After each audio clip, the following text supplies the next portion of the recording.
testing.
Councilmember Bonner. Here. Vice Mayor Jimenez is absent. Oh, here? Okay, sorry. Councilmember McLaughlin. Here. Councilmember Robinson. Here. Councilmember Willis is absent. Councilmember Zepeda is absent, and Mayor Martinez. Here. Okay. During closed session, the council will discuss the following items. Item C1, conference with legal counsel, existing litigation, Winehaven versus City of Richmond, Giddyville Rancheria of California et al. Versus United States of America et al., and North Coast Rivers Alliance et al., Point Melody Alliance et al. Versus City of Richmond, Hanley's Hilltop Buick et al. Versus City of Richmond. Item C2, conference with legal counsel, anticipated litigation, significant exposure, there's one case. Under item C3, conference with labor negotiators, agency representatives Sharon Taylor and Jack Hughes, employee organizations, SEIU Local 1021 full-time and part-time unit, IFPTE Local 21 mid-level management and executive management unit, Richmond Police Officers Association, Richmond Police Management Association, RPMA, and item IAFF Local 188, and Richmond Fire Management Association.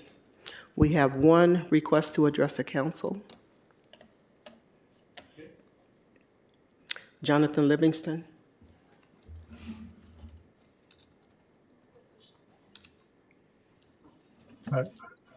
That's it.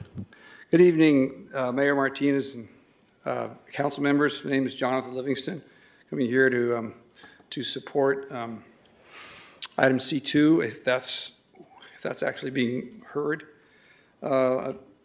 Thank you for the opportunity to address this evening. I know you have a very full agenda, so I'll be brief. Candidly, in discussions with Laconia earlier this year, I told them if they wanted a project that the community would support, they would have to make major changes to the proposed design. I told them that they would have to significantly reduce the density and open up the land and between the homes. I told them they'd have to move the homes back from the shoreline to create a waterfront greenway. They would have to create more on and off-street parking. They would have to get rid of the 3-story homes around the perimeter. That they would have to redesign the architecture of the homes to embrace a more traditional Bay Region style. And they would have to increase the internal open space and include amenities such as a tot lot and a garden, etc. They would have to enhance the design of the cafe and better access to views and better connection with Miller Knox Regional Park. In short, they would need to design a project that would better capture and complement the beauty of Brickyard Cove and the spectacular San Francisco Bay. Having heard my critique of the project, Laconia, much to my surprise, asked me if I would be willing to redesign the project to address the concerns I had put forward. I accepted Laconia's invitation and prepared a conceptual site plan and revised architectural plans for the homes that addresses each of these points I just raised. When Laconia initially reviewed my design of the project, they very much liked the design, but were concerned about the reduction of the density of the project. However, I explained that the reduction was an essential factor in getting the community to review the project. After Laconia accepted my redesign, I took the people and the organizations, I took it to the people and the organizations. Sir, your time has expired. And thank you very much for your time this evening. I'm sure you'll make the right decision. Thank you. Thank you. That was our last speaker. Okay, if there are no more speakers, speaking is closed and... Oh, I'm sorry, we do have one okay. online. Brian Lewis, you may unmute yourself and you may begin. This is Brian Lewis. I'm calling on behalf of Brickyard Cove Alliance for Responsible Development. And a number of people wrote letters and they may not have CC'd the city clerk. So our apologies for that. We're asking that you have a hearing much like you did in February of 2023 when the council was newly appointed. Many members were new, and it was a very productive meeting, and the council made the right decision to vote down the project. We think it's worthy to bring back the project to discuss some of the changes that Jonathan has laid out, have addressed many concerns, and but nothing has been formally submitted to the city. And so we would like to be able to respond to something that's been formally submitted. And we think it's worth the council's time to hear another hearing on the topic. It's a complicated site. There's several lawsuits involved. And I would like to realize the city wants to minimize its legal exposure, and that we ask that you have a hearing to help vet all the different options. Thank you very much. Thank you. And our final speaker via Zoom is Ira. Ira, please unmute yourself and you may begin. Sabrina, we cannot hear you. Hello, Yes. hello. This is Ira Patakina. I just wanted to call in and say that I wholeheartedly support Jonathan Livingston's project of um, building 85 units, the revised plans that have been submitted for Terminal 1. And I am entirely in opposition of any kind of other development of the Terminal 1 project, except for only for residential. That's it. Thank you. Thank you. And that was our final speaker. All right, if that's the end of speaking, then we will retire into closed session.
Testing, testing, 1, 2, 3, testing.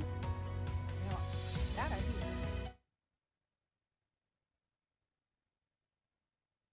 Hi, Richard. Can you hear me better now?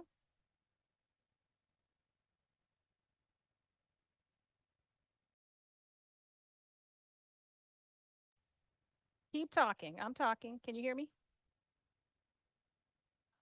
Okay, well, I don't hear anything on the, did you turn the music off or something on purpose? Okay, there we go. All right, okay.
All right, thank you for the friendly reminder about my mic.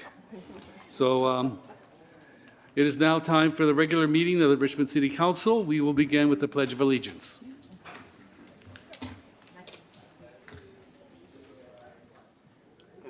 Allegiance to the flag of the United States of America and to the republic for which it stands, one nation, under God, indivisible, with liberty and justice for all. I was waiting for my council members to stand up. Roll call? Councilmember Bonner? Here. Vice Mayor Jimenez? Presente.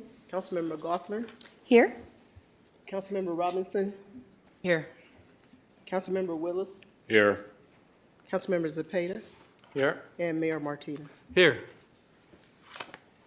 Our next item is statement of conflict of interest. Are there any? I do. I have a conflict with P1, so I'll be abstaining from it.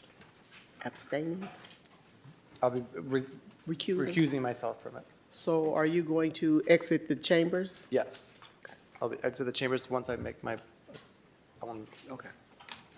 Once the Well, you item can go on. starts. Yes. I can't leave yet. All right. Next item. Next item is agenda review. And item 04A, and that is the update guiding fiscal policy and purchasing policy. Item will be continued to the June 18th meeting. 18th. 04A.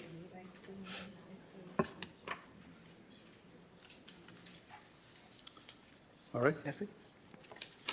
Any other changes? If not, we'll move on. Okay, our next item is a report from the city attorney of final decisions made during closed session. Yes, council, items in closed session under C1, which is the Giddyville Ranchera North Coast Rivers Alliance. We gave a brief status report with regards to those items. There was no reportable action taken. With regards to item also under C1, Hanley Hilltop Buick, we gave a status report on the status of that litigation matter, and there was no reportable action taken. Item C2 is anticipated litigation in one case. We had a discussion of that. Direction was given to the city attorney to proceed with the matter. There was no reportable action taken. With regards to item C3, this is employee negotiations. There was a status report on this, and direction was given to the negotiator. There's no other report for closed session.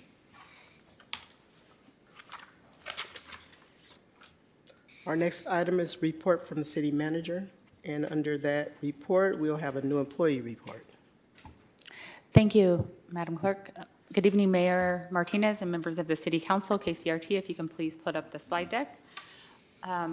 Pleased to announce that we had a great series of events that took place and upcoming. Next slide.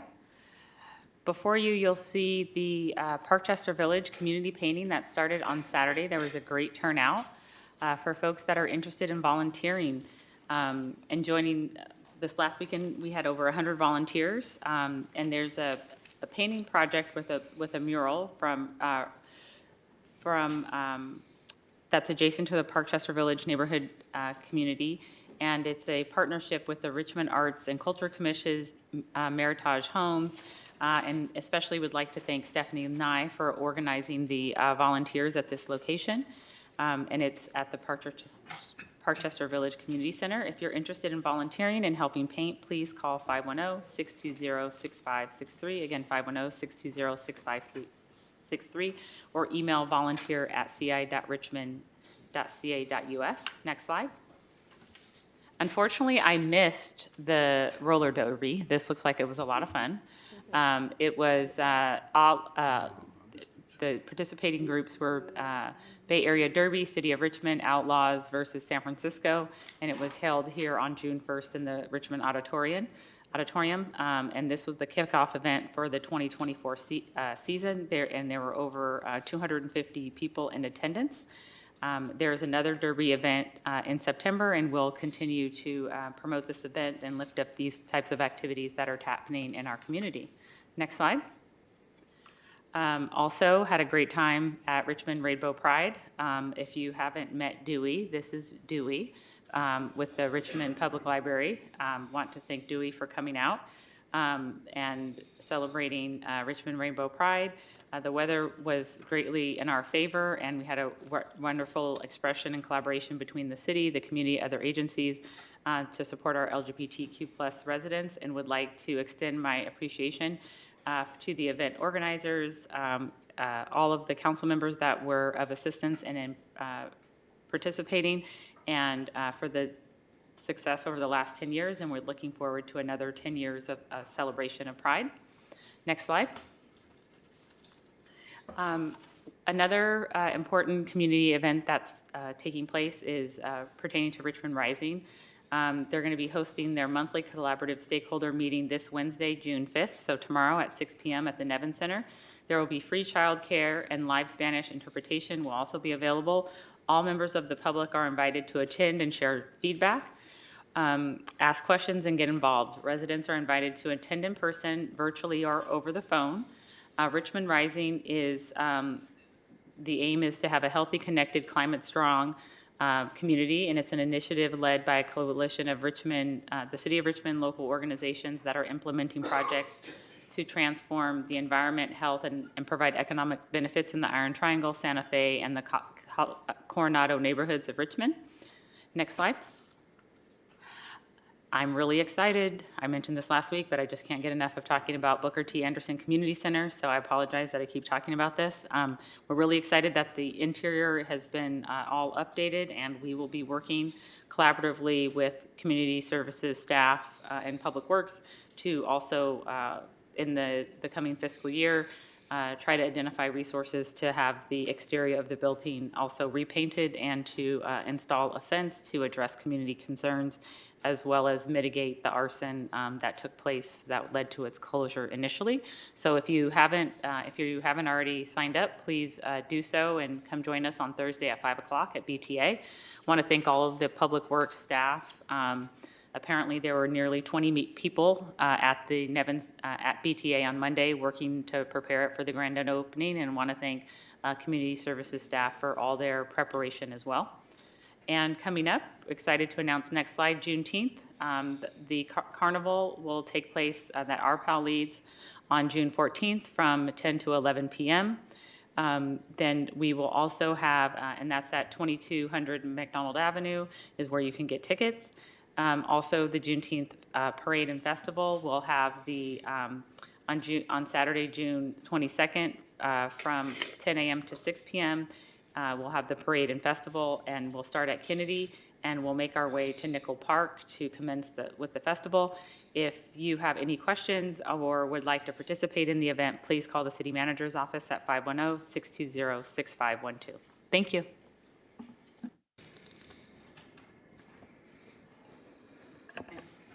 With that, I'll turn it over to Sharon to welcome our new colleagues.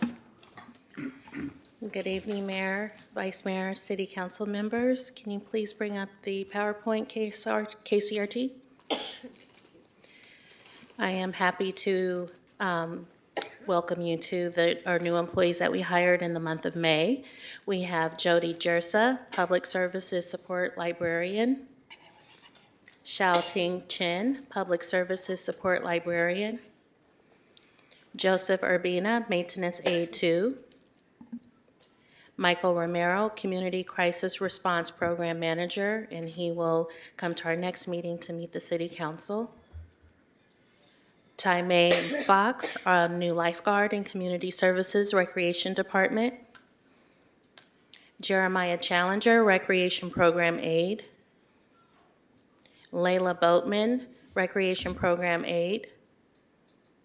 Jesus Gomez, Police Officer. Kevin Hoke, Office Aide, Community Development. Jason Challenger, Recreation Program Leader. Isabella Garcia, Recreation Program Aide.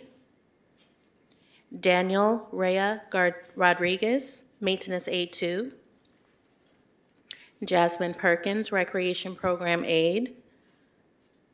Valentina Ibarra Salas, Recreation Program Aide. Rodney Nelson, Maintenance Aide 2. Henry Jean-Philippe, Police Officer Trainee. Marcus Moore, Recreation Program Aide. As you can see, we're gearing up for our summer programs. Very happy to see the hiring of the Recreation Program Aides, and we're still hiring for police officers, so that's very encouraging. Thank you very much.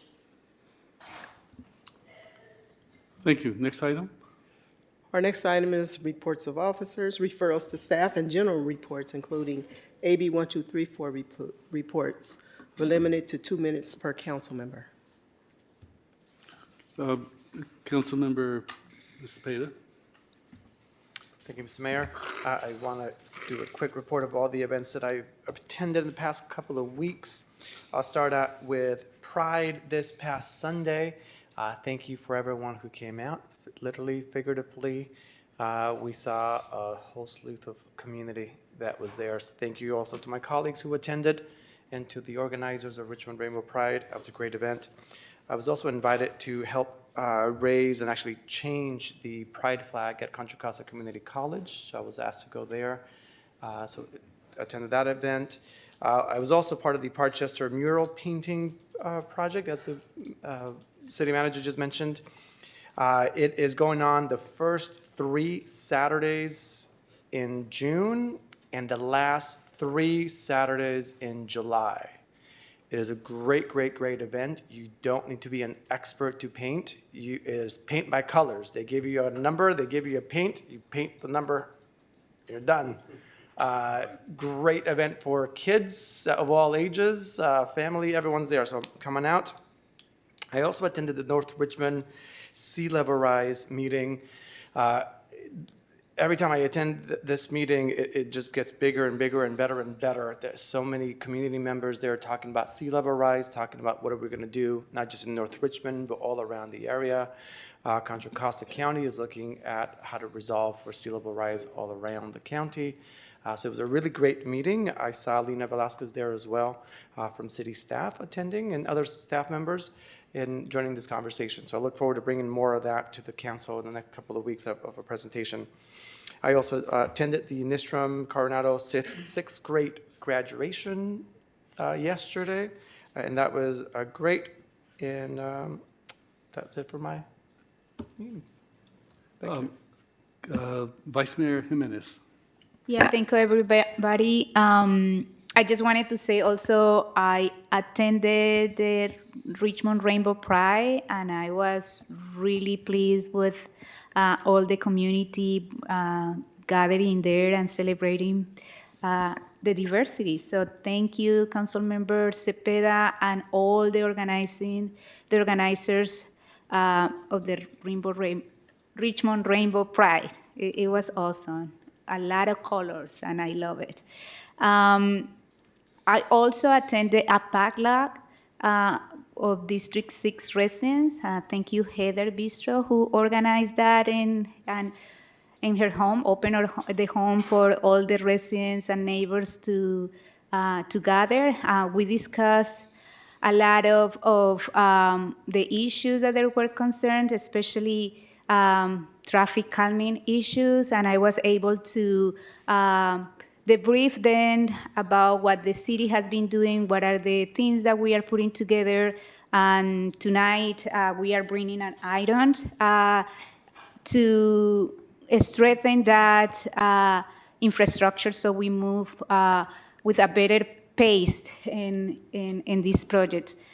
So thank you, and that's it. Councilmember Bana. Thank you. I would like to remind everyone that we have the National Gun Violence Awareness Day being held here at Civic Center Plaza on Friday, 5:30 to 7:30. Please join us. If you have extra time, come a little earlier and help with the setup.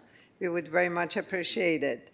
And want to let you know that the other campaign to eliminate gender-based violence is going well. And on Thursday, I'm going to De Anza High to give 90 of these certificates to 90 students who have finished a pilot training program regarding dating matters, because we decided in the task force that we need early on education to young men and women at high school level to learn about gender-based violence.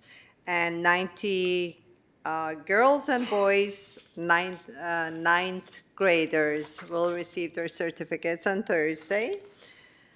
I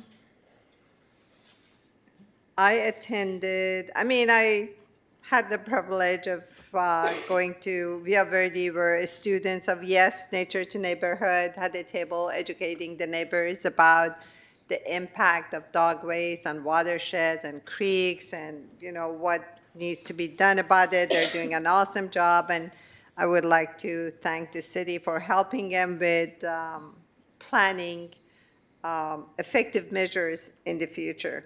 I also had honor of being invited and the privilege of attending Martin Luther King mural unveiling at King's Elementary School. It was very interesting. A huge mural, and I believe Martin Luther King's niece was there, and his spoke came all the way from Atlanta, or grandniece. Talked to the student. It was sixth graders' graduation ceremony as well. Wonderful. Last word, I just want to ask everyone to please think about becoming fire-wise. If you live in wildland urban interface areas, we have a heat wave. We had a brush fire, major brush fire at Bloom Drive and Parkway, thanks to our firefighters that put it off after hours. 9 fire engines, 5 acres burned. And you've heard about the fire in Tracy. So please be careful, watch out, and become fire-wise. Thank you. Thank you. Next, Councilmember McLaughlin. Yes, I also was at Pride Day, and it was a wonderful event. Great community interest and people just having a great time. So thank you to all the organizers, Councilmember Cepeda, Jamin Purcell, and everyone who participated in organizing it and attending.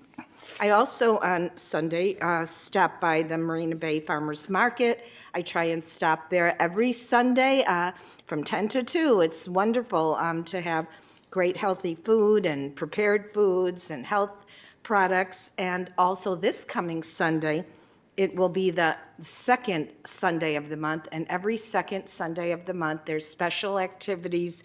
There'll be arts and recreation, and there'll also be a musician. So this particular Sunday, please do be sure to come out to the Marina Bay Farmers Market at Marina Bay Park. I also want to just highlight what the city manager already highlighted. The Booker T. Anderson grand reopening is happening this Thursday, June 6th. The community has been waiting for that for a long time. From 5 to 7, it's 960 South 47th Street at the Booker T. Anderson Community Center, and it's renovated. It's going to be a great experience with self-guided tours, activities, light refreshments, and of course a ribbon cutting. So come on out on Thursday, June 6th from 5 to 7 for BTA grand reopening. So that's it for me. Councilmember Robinson. So I also attended the Martin Luther King Junior School mural unveiling, and it's really a beautiful mural. Like, it truly is a beautiful mural, and I think, just to not repeat everything that Councilmember Urbana said, but it was also, I think, important because that mural was made by an alum. It's a young man who actually grew up in the neighborhood and went to the school, and he came back to make this beautiful mural, which I felt like was just really moving. So that, and just, it was really great to see all the sixth graders singing their songs, and the next generations of Richmond kids coming up. I also participated in the, I actually attended a museum tour of the Richmond Museum of History with the Black Historical Legacy Committee. Really interesting project that they have to make sure that Richmond's Black history, the history of Black people, African Americans in Richmond, isn't forgotten. So we got a tour of what the museum has in terms of materials and artifacts, and what is in their kind of archives as well, like not just what's on display. That committee is looking at ways that we can bring that history to light, make it more a part of everyday culture, everyday sites, and possibly have a real home, dedicated home to tell the stories of African Americans in Richmond. It's a really interesting project, and I hope to be more involved over in the future. And then I just wanted to say a thank you to Richmond firefighters. There was a major house fire in my district at Florida and South 12th Street. The one structure was pretty much, it looks like it's lost, and they actually saved the houses of the people who lived around them. So I just wanted to say thank you, and we always have to remember our firefighters and give thanks for their efforts, especially as we kind of watch this new crew of cadets, not cadets, they're called Explorers? Or like explorers. They're not explorers. They're firefighters in training, but they're on the job, and some of them are facing their first car fires, their first house fires, and stepping up into leadership positions. I just really wanted to appreciate them, and I think my district members, I got a lot of feedback from people that they were really appreciative of how responsive the firefighters were. Thank you. All right, Melvin, do you have anything? I actually got reminded about an event that I attended a couple weeks ago. I don't know if it got mentioned. I know I attended part of it and quickly left because just wanted to get the information and not hear what any other council member who may have been there had to say. But RNCC, there was a presentation from Pro Lodges at the Hilltop Community Church a couple weeks ago, where they were just going over some of the updates to the presentation that they had based on community feedback. I know Director Alina Velasco was there as well, just to give additional information. And then during the Q&A portions, when I left, because I heard 3 other council colleagues were in the audience, so I saw my way out the back door afterwards. But it was an interesting presentation. I'm one actually looking forward to when it actually is going to come before the council as a whole, so we can have a deeper community process input and see where we go from there. Thank you. And I myself attended a senior music event at De Anza High School. It was the last performance that the music teacher will be giving there, Gloria Stephanie Rios, who is a Richmond student. She came to the U.S. when she was in the 5th grade and ended up being a music teacher, and she will be leaving De Anza to go to another job. Richmond's loss, someone else's gain. But it was an exciting, really amazing concert. They have the most amazing youth jazz band that I've heard in a long time. It was really a stand-up concert. And then just last week, I went to a art show at Aspire School, and it was there were a lot of 8x10 drawings of students showing their ethnic background, showing their culture, and they also did a lot of larger paintings of murals they would like to do in Richmond. And they were all Richmond-based, really inspirational, instructional, and very colorful paintings. So I'm not sure how long that show would be up, but it would be something worth seeing. Anyway, that's it for me. So next item. Yes. Sorry, I forgot to mention one last quick thing. I also did attend the Pride event and the Pride Parade portion of it too, which was actually fun. My only criticism of it is that it was too short. It was like 4 blocks, and right when we got into our momentum, yeah, we were here. So I already told Jamin that great job.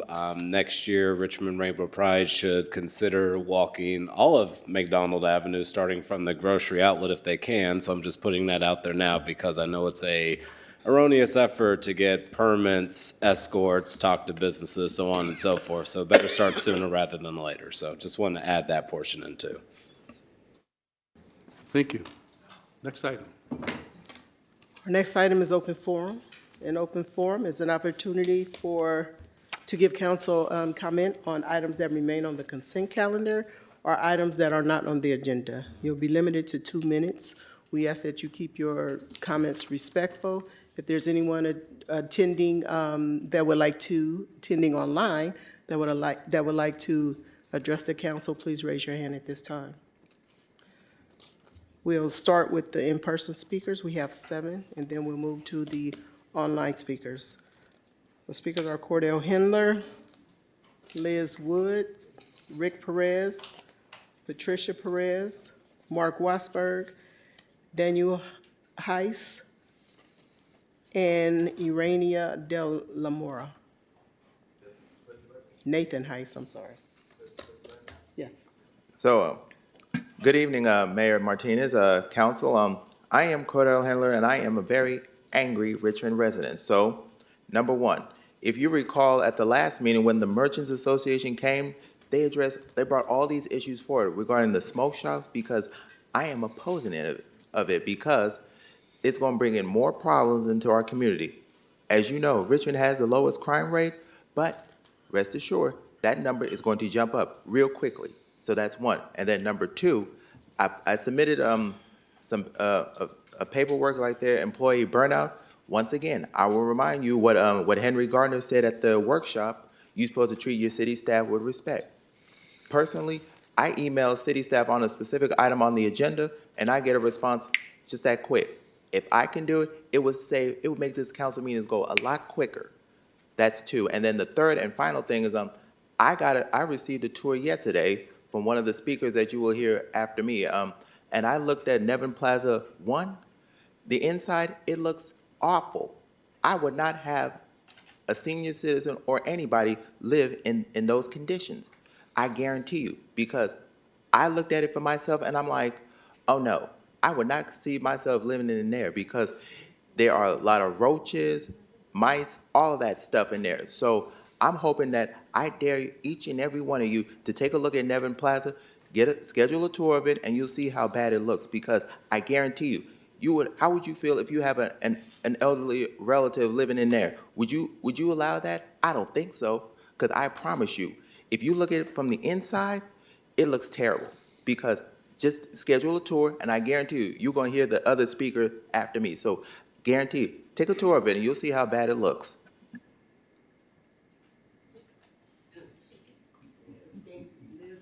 Liz Wood. Hi, my name is Elizabeth Woods, and I live at 2400 Nevin. I'm here for two things. One thing, you have employees, I see the grass outside the building. The weeds are 4 feet, 3 feet tall, and we are in fire season. To get someone to cut this grass, City Hall shouldn't look like that. I walk my dog every day, 3 times a day. I see it all down the street in front of Nevin Plaza. The grass is high, it's rats hiding in the bushes. And addressing the problem with the roaches and the rats in Nevin Plaza, I took him on the tour. I picked 2 floors, the 4th floor and the 6th floor. Around the outlets, they are missing pieces of sheetrock around there. It's a sorry ass job. Excuse me. It's a sorry job that they're doing. I don't see why they don't have inspectors that are seeing over this. It's a rat problem. I addressed this 4 years ago before they started talking about doing the rehab on the building. I asked, where were the roaches and the rats going to go? And I know where they're going. They're going into our units because they're not doing prevention. Prevention should have been sealing up behind the stove where it used to be a gas stove, and they're coming in. This lady had them in her place, nest in her house. She had one crawling up her leg. They've been in my place. They've eaten up my bed and my sofa. And I said, who's going to replace my bed and my sofa, right? And so now we're having, they're in the hallways. They killed a big one-sized baby kitten in there. It's terrible. They need to do something. I had a break-in in my storage. I lost a lot of things. I have a business. I lost a lot of things. And the same person who broke into there is still allowed to come in there. They will not release the footage to the police department so they can arrest the person and put a restraining order. We shouldn't have to live like that. Everybody live in that building are not drug addicts, are not drug dealers, are not criminals. We care. That's why we're here. We care about where we live. I want to start a program called LWWL, Love Where We Live. I submitted to you guys. We can run that place, the tenants, better than the staff that they have. So please get on this, get the grass cut, it's a fire hazard, and get over there and have them release the footage of who broke into my thing. I lost a lot of money, so they can make an arrest and put in a restraining order. Thank you. Rick Perez.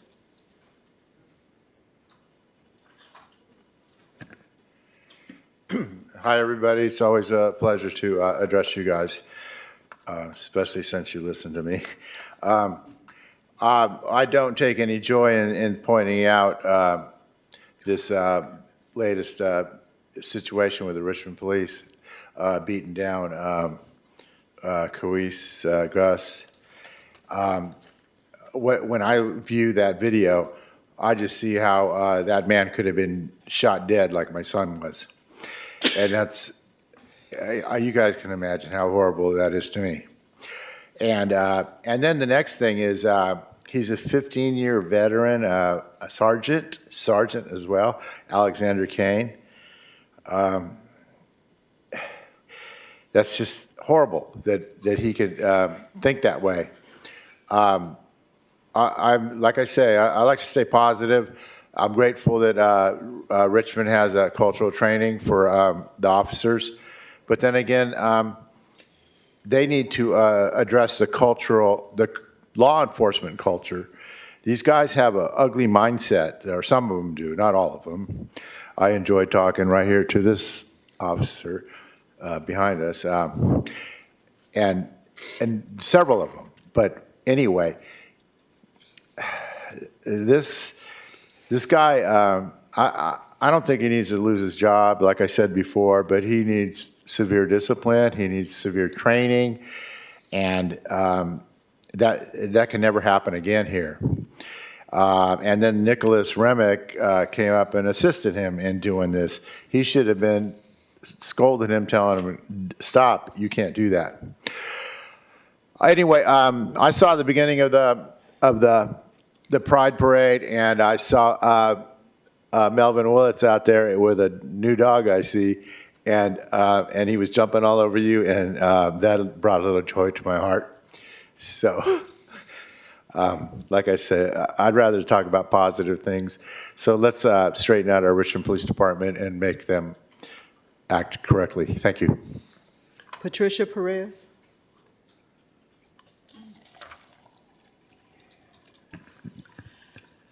Richmond Police Department, under the leadership of Chief Bisa French, is making a lot of improvement. However, in the May 5th Kwesi Gus police brutality encounter, he was brutalized by 15-year veteran police officer Sergeant Alexander Crane, together with Officer Nicholas Remick.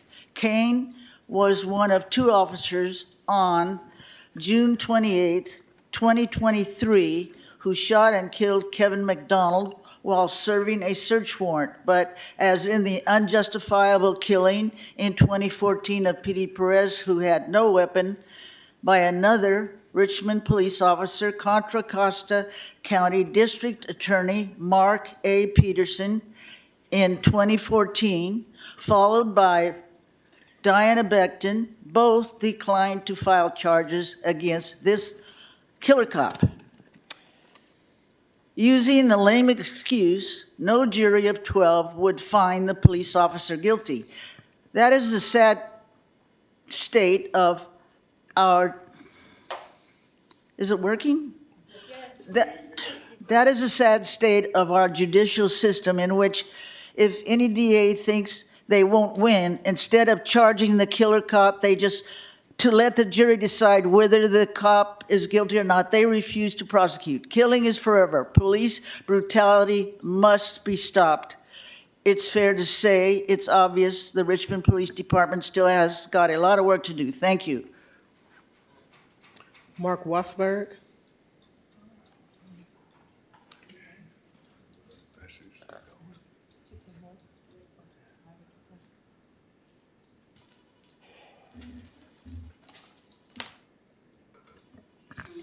You people are wasting your time and money with this gun violence thing.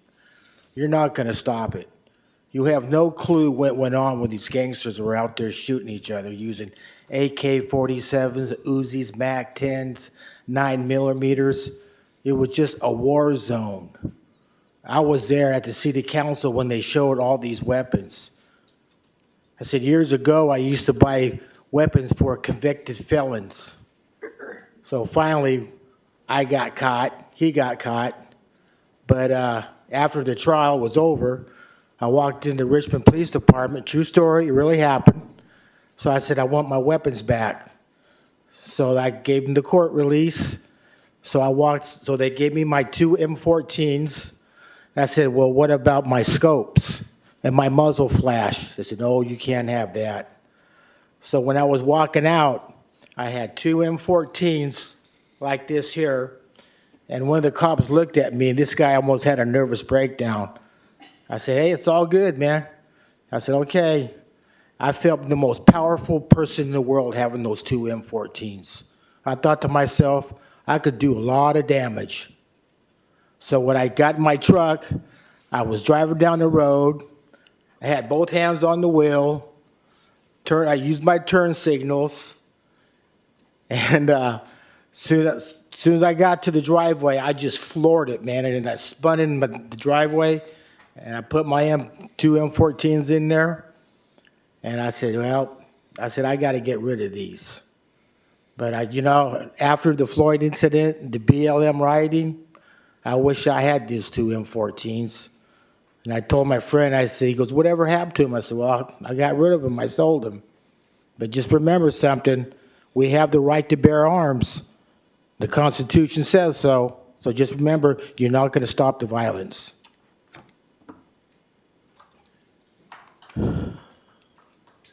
Daniel Nathan Heiss.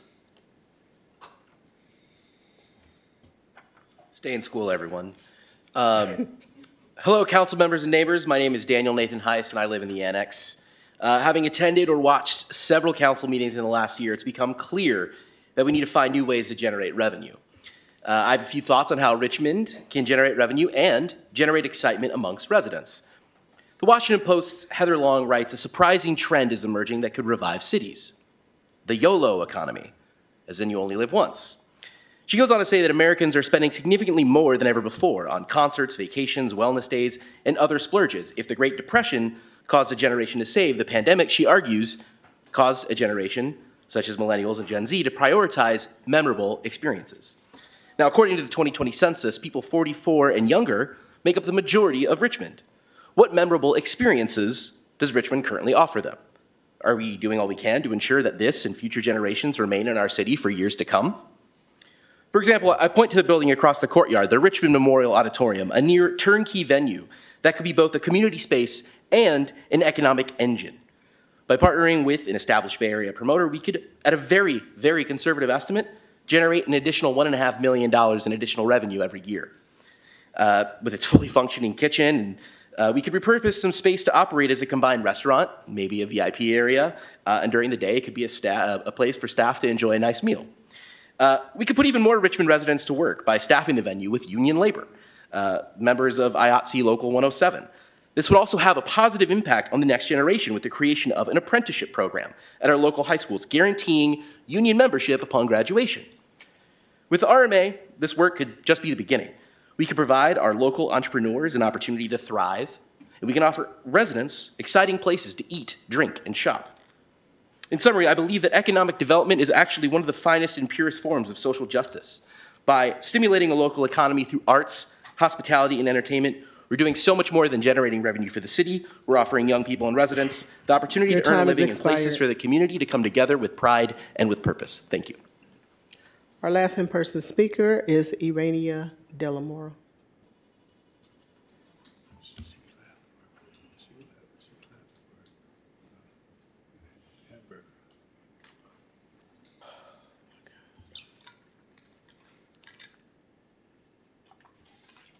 Hello, everyone. It's so nice to see you guys every other Tuesday. I'm able to come in.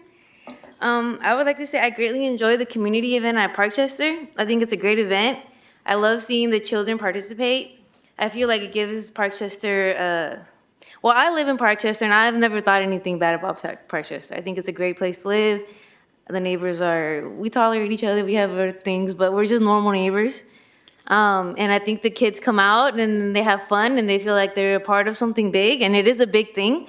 That mural is probably going to be around for at least over 50 years, and it's a very historical mural. It's talking about how it's one of the first Black communities, or I think it is the first Black community in Richmond. If you look into the painting, the story behind it. And then I hope you guys continue supporting artists wanting to pursue more murals around Richmond and encouraging community members that live in the area to come in, or just anyone from Richmond or even San Pablo.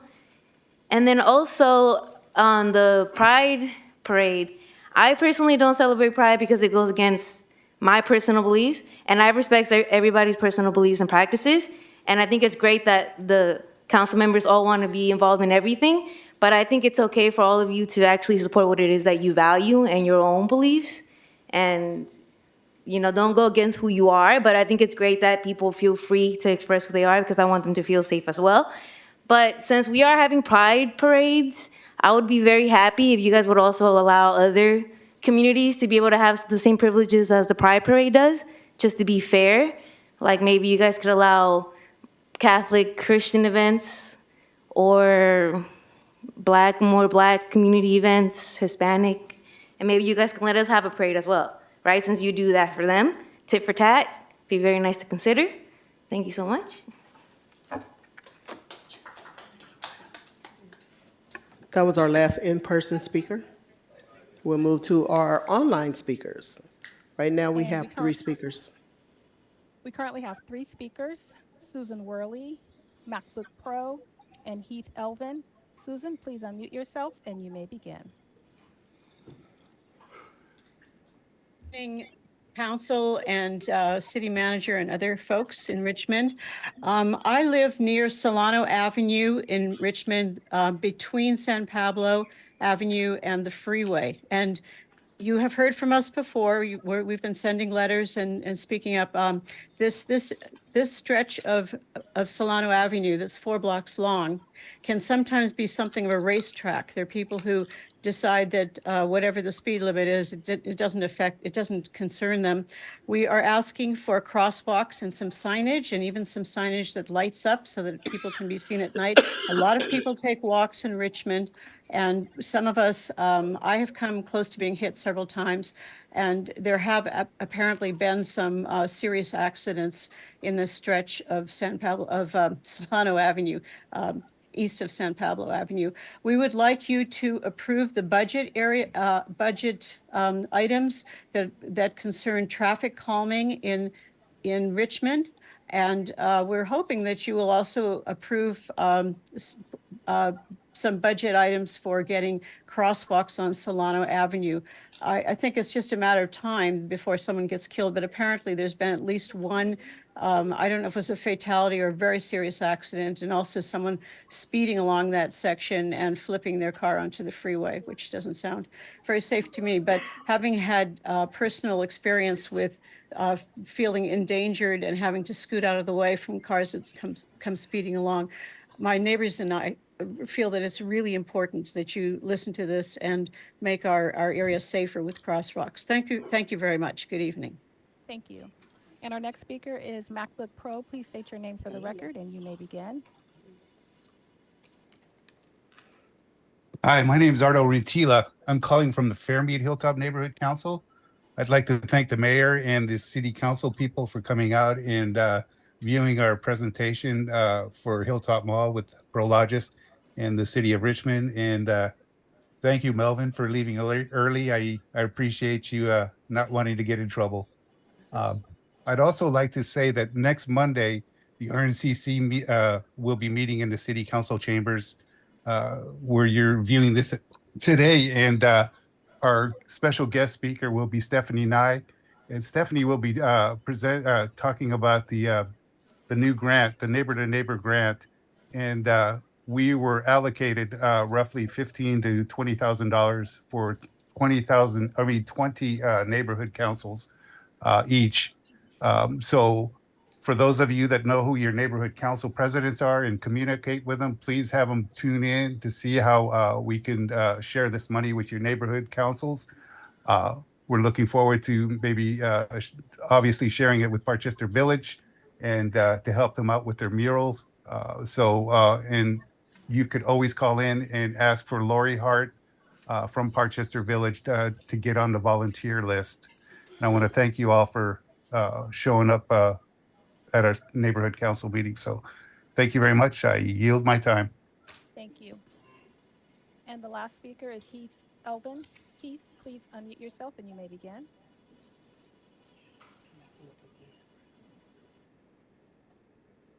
Heath? Hi, can you hear me? Yes. Okay, thank you.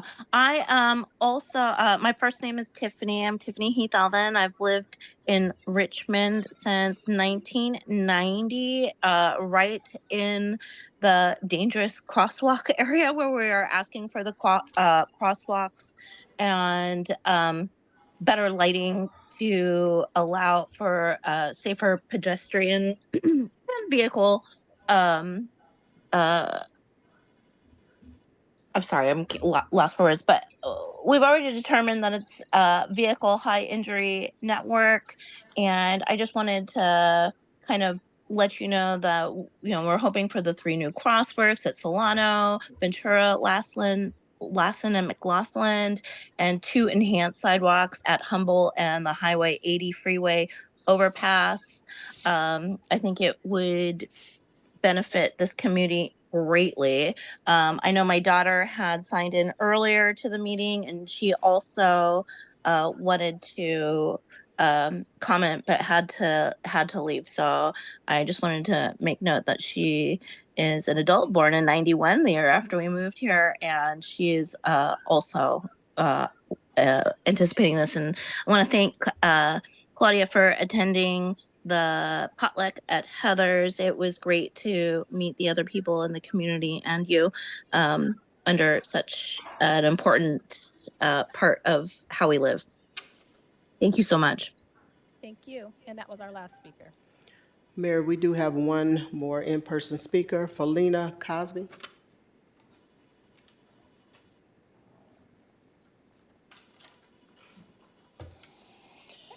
This is in regards to Nevin, where I live at.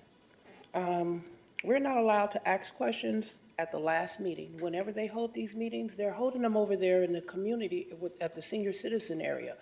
And in that area, it's a shared space. So these people are singing, dancing, playing, well, not dancing, playing music, and we could barely hear anything.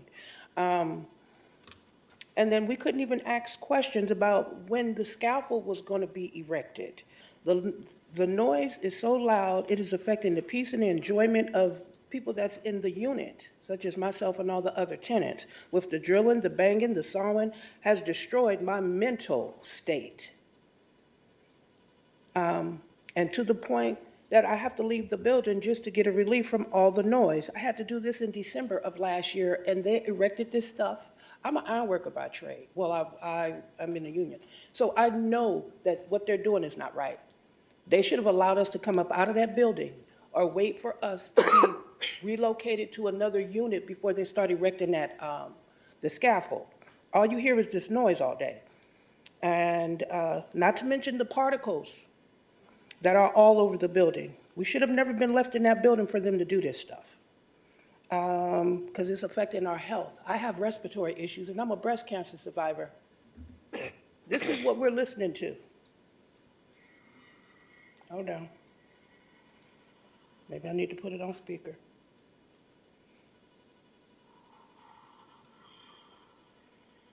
Hold on, hold on.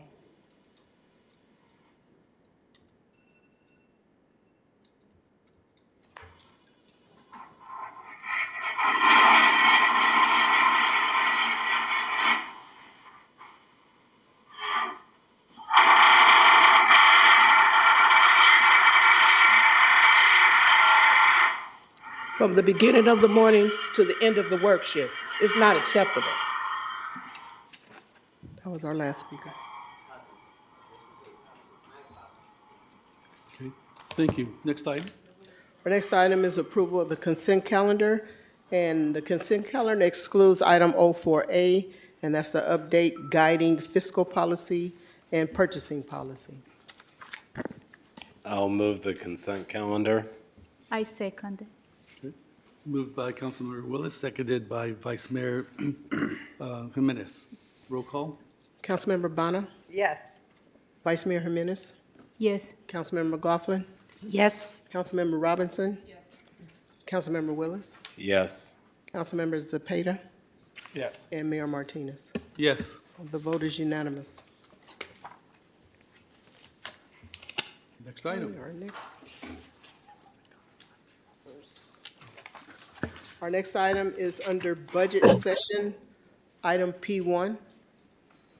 Is to discuss and adopt a resolution approving the engineer's report for fiscal year 24-25 for the Hilltop Landscape Maintenance District, declare the city council's intention to levy and collect annual assessments, and set a public hearing about the proposed increased assessment for June 25th at 6:30 p.m. in the city council chambers at 440 Civic Center Plaza in the city of Richmond. We do have a speaker for this item. Great. Good evening. My name is John. Good evening, Mayor, members of the City Council staff, and members of the public. My name is John Bliss, and I'm president of SCI Consulting Group. Robert Armio, who's the Deputy Public Works Director, unfortunately couldn't be here today. He would typically present this item, but I'm going to present it here today. Greg Hardesty, Parks Superintendent, is available along with me after the presentation to answer any questions. I would be remiss not to thank Daniel Chaveria, Avanesh Nadon, and Tawfiq Halabi from staff that also helped. Essentially, as you heard in the preface, we're going to ask you to consider a resolution tonight that will set a date for. Yes. Excuse me. We haven't even announced the item or had a framing of the item. So if you could wait for us to do that. Absolutely. I'm sorry. Is he framing the item? Yeah, John is our consultant, but I think you said we have a public No, speaker? one public speaker. Yeah. Right. Well, No, that's a public speaker. And the other thing is, Councilmember Cepeda has to he's not a recuse public himself. So at what point should he leave the proceedings? Now, when the matter is called up, which it has been. Okay. So I was going to do public comments on this. So can he do public comment on this item? Yes. Okay, well then. He's Okay, the- well he's then the we will public allow him comment. to do public comment. Pam, the person who's presenting is the consultant mayor for the city. Oh, sorry? The gentleman who was talking from SCI is the consultant on Yes. behalf of the city.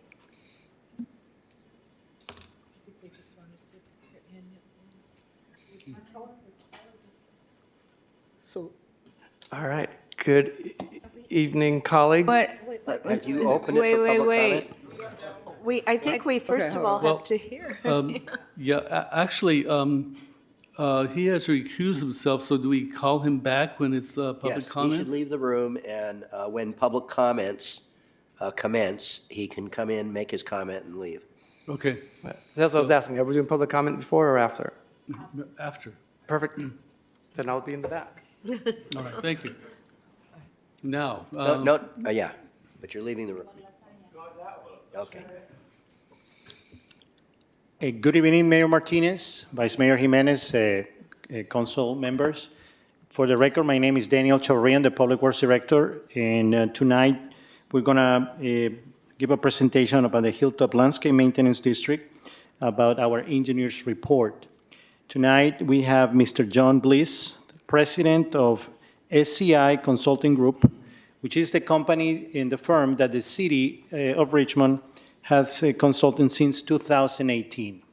So John already did a brief introduction, and I'm going to pass it to him, but not before introducing Mr. Tawfiq Halabi, our Deputy Director for Public Works in Operations and Maintenance.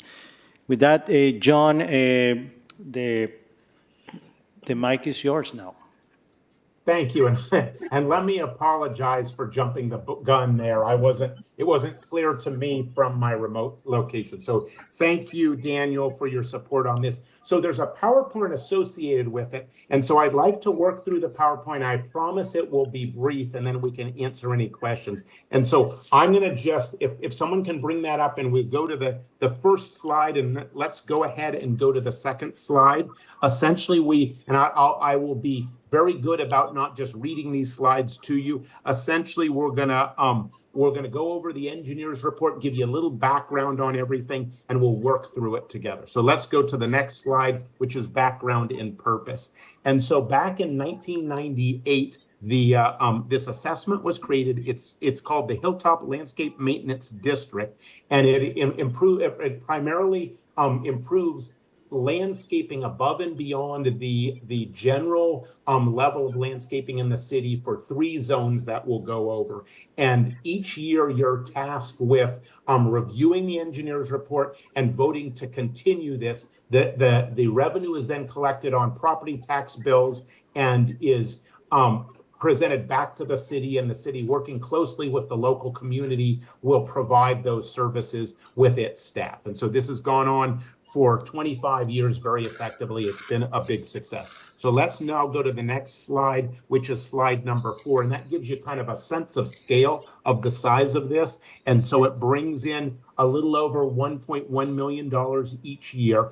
Of that, and I'll get more into this a little later, the city is required by Proposition 218 to pay a component of it. And the city's paying about $235,000 of the total budget amount.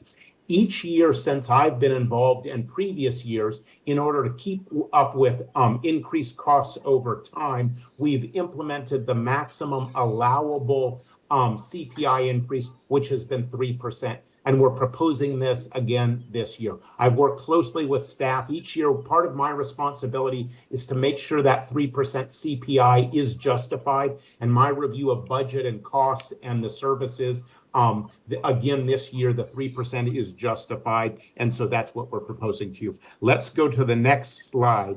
Essentially, we hear a lot about Prop 218, and Prop 218 in 1996 set forth the rules whereby local agencies, cities and counties and special districts can assess properties for special benefits associated with particular improvements. Within Prop 218, there needs to be an underlying act which makes reference to Prop 218 and that it's formed under. This is formed under the Landscaping and Lighting Act of 1972. There are thousands of these throughout the state of California. It's proven to be a very effective tool for development that wants a higher level of landscaping improvements than is typically provided. Essentially, the engineer, and we weren't the engineer of record, but when it was formed, but we've been working on it for 7 years and we've confirmed the engineering analysis.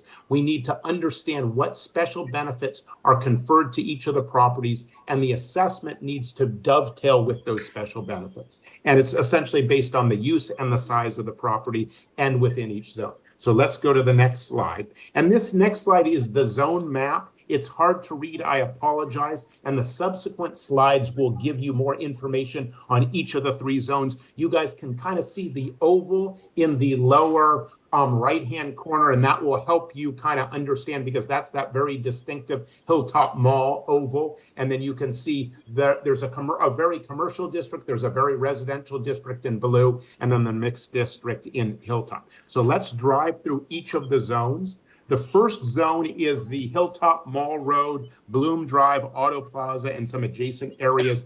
That one is generating about over $500,000 a year for the maintenance, the utilities of the street lighting, and a variety of repairs. Let's go to the next slide. This is Zone 2. We call this Richmond Parkway West. It's primarily residential with some commercial as well. And the total costs are just also over $500,000. And then Zone 3 is the smallest. It's an industrial area. That was up in the upper left-hand corner of that map, Atlas Road Industrial Area, and it brings in about $80,000 a year. And those are distributed to each of the properties based on the use and size of those properties. So let's go ahead and spend a minute or two on slide 10.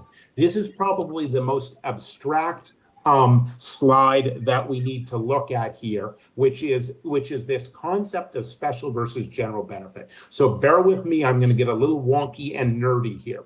Essentially, Prop 218 was designed as a taxpayer protection measure. Therefore, that taxpayers are not overtaxed or overassessed. And so the regulation, the requirement of Prop 218 is that the assessments are the property owner only pays the assessments for the special benefit they receive. And those special benefits are quite clear in all 3 zones. There's improved views, there's access to the green space, there's proximity and access, and that's easy to define. The harder defined portion of it is what we call general benefit. And general benefit cannot be, property owners within the zone cannot be assessed for the general benefits. And let me give you an example of a general benefit. Let's say there's a car that drives through along Hilltop Mall Road or through the mall, does not visit anyone, does not buy anything, does not visit any friends, any of that type of thing. They don't interact in any way that would contribute to the assessment, but rather they just drive through and leave the area. They enjoyed the improved views and the imbued proximity, but they didn't contribute in any way to the property owners. That benefit, that general benefit, cannot be conferred to the property owners. I don't want to use the word freeloader, but the person who drives through and doesn't interact in any way, doesn't workshop or live in that area, and so the city has to pay on their behalf. And this is typical for all the benefit assessments up and down the state. And so those general benefits are paid for by that city. And that's that $250,000 that the city pays each year into the overall budget. We've reviewed it. As I said, we didn't design it, but we reviewed it, and we were able to infer that amount is well justified, and the city will pay that and continues to pay that each year. So let's go to slide 11. Which is going to give you a little, and I promise I'm almost done here. It'll give you a little bit of a schedule. And that is tonight, again, we're asking you to consider a resolution which will set the date for the public hearing and confirm the new rates. And the rates are the same as last year, except they've increased by 3%. We'll be back in 3 weeks for a noticed public hearing, which is also required by Prop 218. We can answer any questions you have or the public has at that time. Once that happens, and it's approved as it has been in all previous years, our firm will get the latest property data from the Contra Costa County assessor, and we will update all the records. And so we will create a levy roll, an electronic levy roll based on the new rates and any changes in use or size or any of that. We update it and we get that to the auditor tax collector, and it will ride as a line item on the property tax bills for the little over 1,200 properties that are affected by this. So let's go to slide 12 for my conclusion. So this engineer's report is a requirement, and it ensures that we'll continue to see the high level of maintenance and landscaping operations in the Hilltop area. And so with that, I think that is my final slide. Then actually, let me go to the next one. You can read it yourself, and we've mentioned it a couple of times in the recommended action.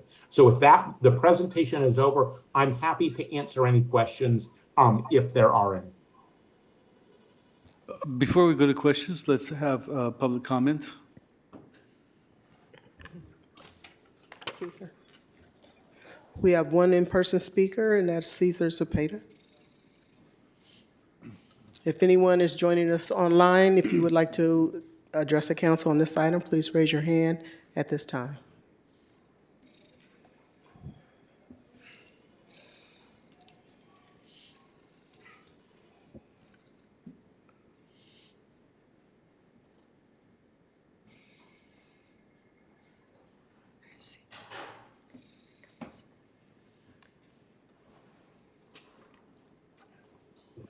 You'll have 2 minutes.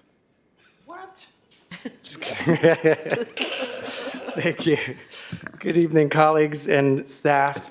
There's a slight delay on Zoom. I was still like a couple minutes behind. I didn't get to hear everything, but I'll try to be concise here.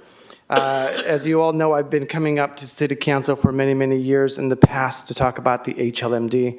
Now I'm on the other side and I can't speak of it, so I have to be on this side again.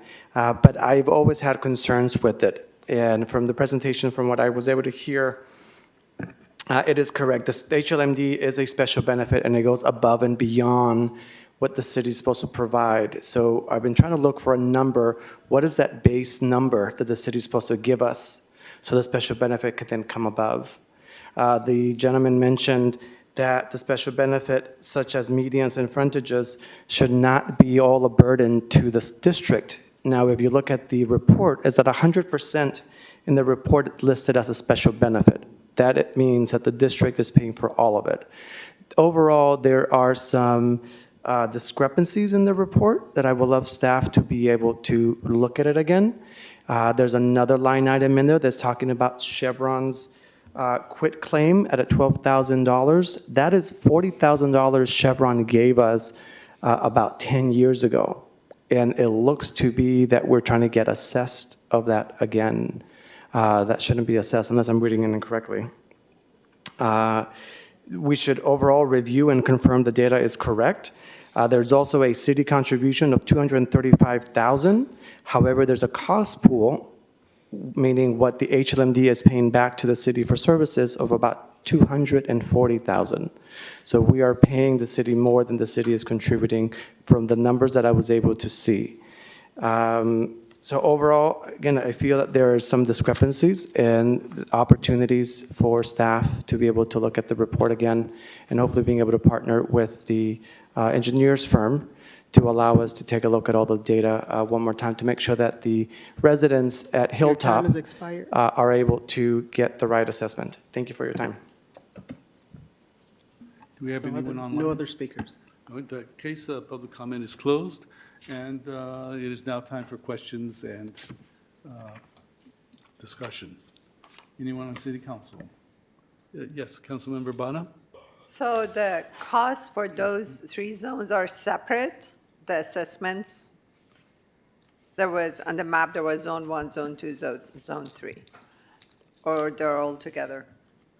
They're separate. So for the benefit of the order, can we, the person from CSI, who I've had the pleasure of working with before and who's extremely responsive, can we also make it so he can see KCRT? So we can see him?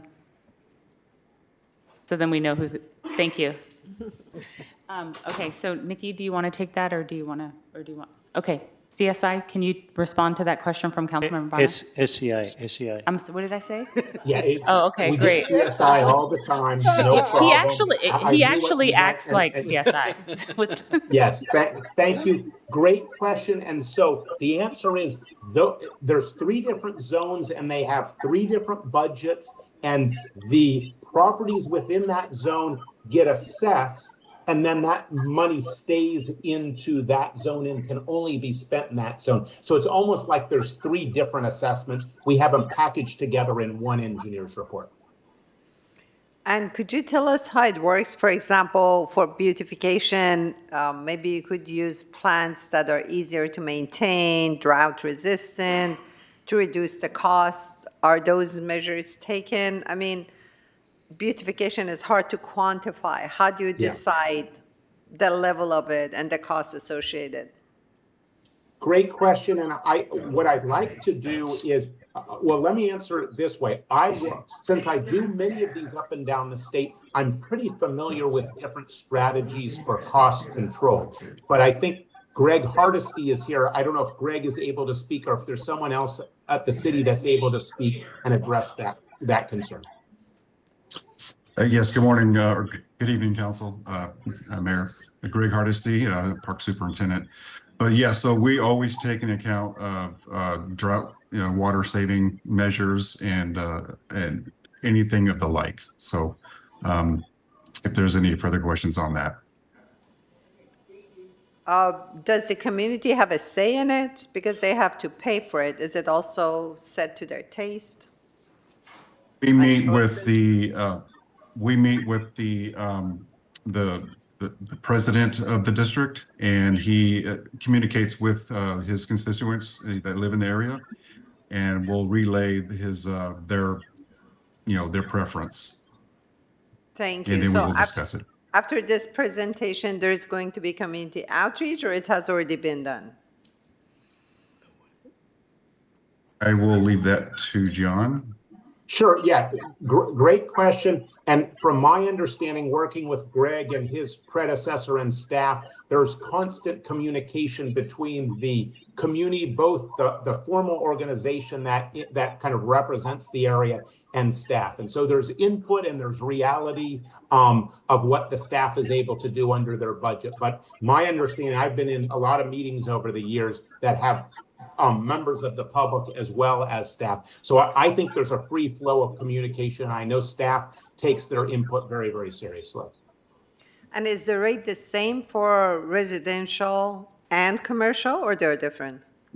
Great question. No, it is not. Essentially, there's a rate for a single family house, a rate for a connected or a townhouse, and then there's an acreage rate for commercial. So each commercial building is based on the size of the lot they have, and there's a rate per acre, and then it's a fixed rate for single family homes versus I'm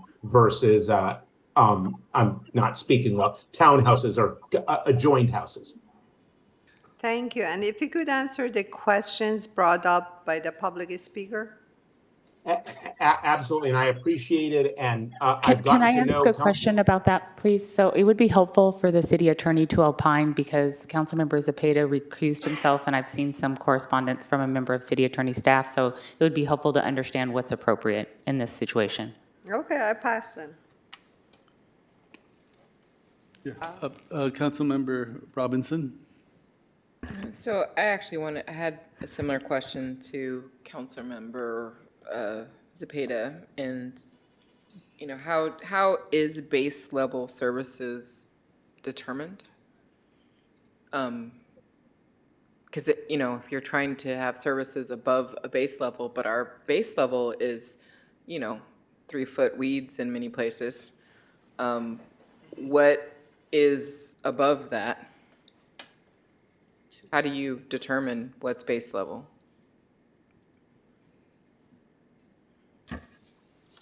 Should I go ahead and respond? Yeah. If Okay, you've got an absolutely answer. great question. And I've had the pleasure of working with Council Member Zepeda before he was a council member. And this has been a consistent question is, let me reframe it. And as you've stated it, and as he stated it, is exactly right. A benefit assessment is for services over and above a base level. And so we working with staff, it's something that we look at, and we've looked at informally over the years to ensure that that there's a base level of service that is consistent throughout the city. There's another assessment district, but throughout the city, and then this assessment pays for improvements over and above. The So devil is in the if details. you don't have a base level of services throughout the city that's consistent, how do you determine what's above that? Like if we currently don't have the resources to provide a base level of services in general fund areas without an assessment district, how do we determine, you know, the amount of services and that corresponds to staffing and resources to provide to these special districts if we can't provide base level to the general fund areas? Yeah, so let me respond. And the within the assessment district, the assessments collected pay for that over and above. And your question's a good one. What's the base level? And the base level is very low. Largely dictated by scarce resources. And so we work closely with staff and with Greg to understand what that level is to ensure that the assessments are over and above. And it's somewhat self-correcting because all the revenue we collect from the assessment stays in that area and is over and above. So by definition, it's over and above. But this is a question we've been asked a number of times is what's that base level? And the devil is in the details. It's difficult to determine, particularly because some of the landscaping and the way it's laid out and the way it was developed is unique in Hilltop, and we don't see it in other areas of the city. So it's really an apples and oranges. Before the meeting, I talked to Robert Armio a number of times, and we talked about this, and it's something that we'd like to work on a little more, is to see if we can better quantify what that base level is in order to give you all comfort that it is over and above. But I would say it's by definition over and above because it's funded over and above. And it's something that we've seen consistently over the years, but we're happy to look at it and see if we can convey and communicate it in a clearer way in the future.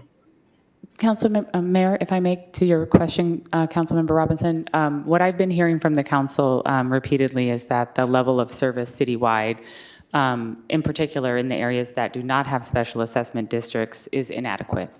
And so what I would propose that we do this evening is follow what has been requested from staff, because it's ministerially required in order to facilitate the assessments getting on the property tax bill. But I certainly think that it would be appropriate for us to continue to work with SCI, not CSI, and Public Works staff and HR to address the council and the community's concerns around establishing a base level of service, and that when you all come back from your recess, that will enable HR we'll talk about this a little bit in the budget presentation, Nikki will cover this. This will give us time to also go through appropriate meet and confer processes to the extent to which there may be some modifications that we need to make to address the city council's concerns, but that's how I would propose that we address this, since it's an ongoing issue that is clearly problematic. I'd like to add one more thing to that, and that I'd really like to understand a spending comparison of special assessment staffing and resources as compared to the similar non-special assessment district areas. Just a spending comparison.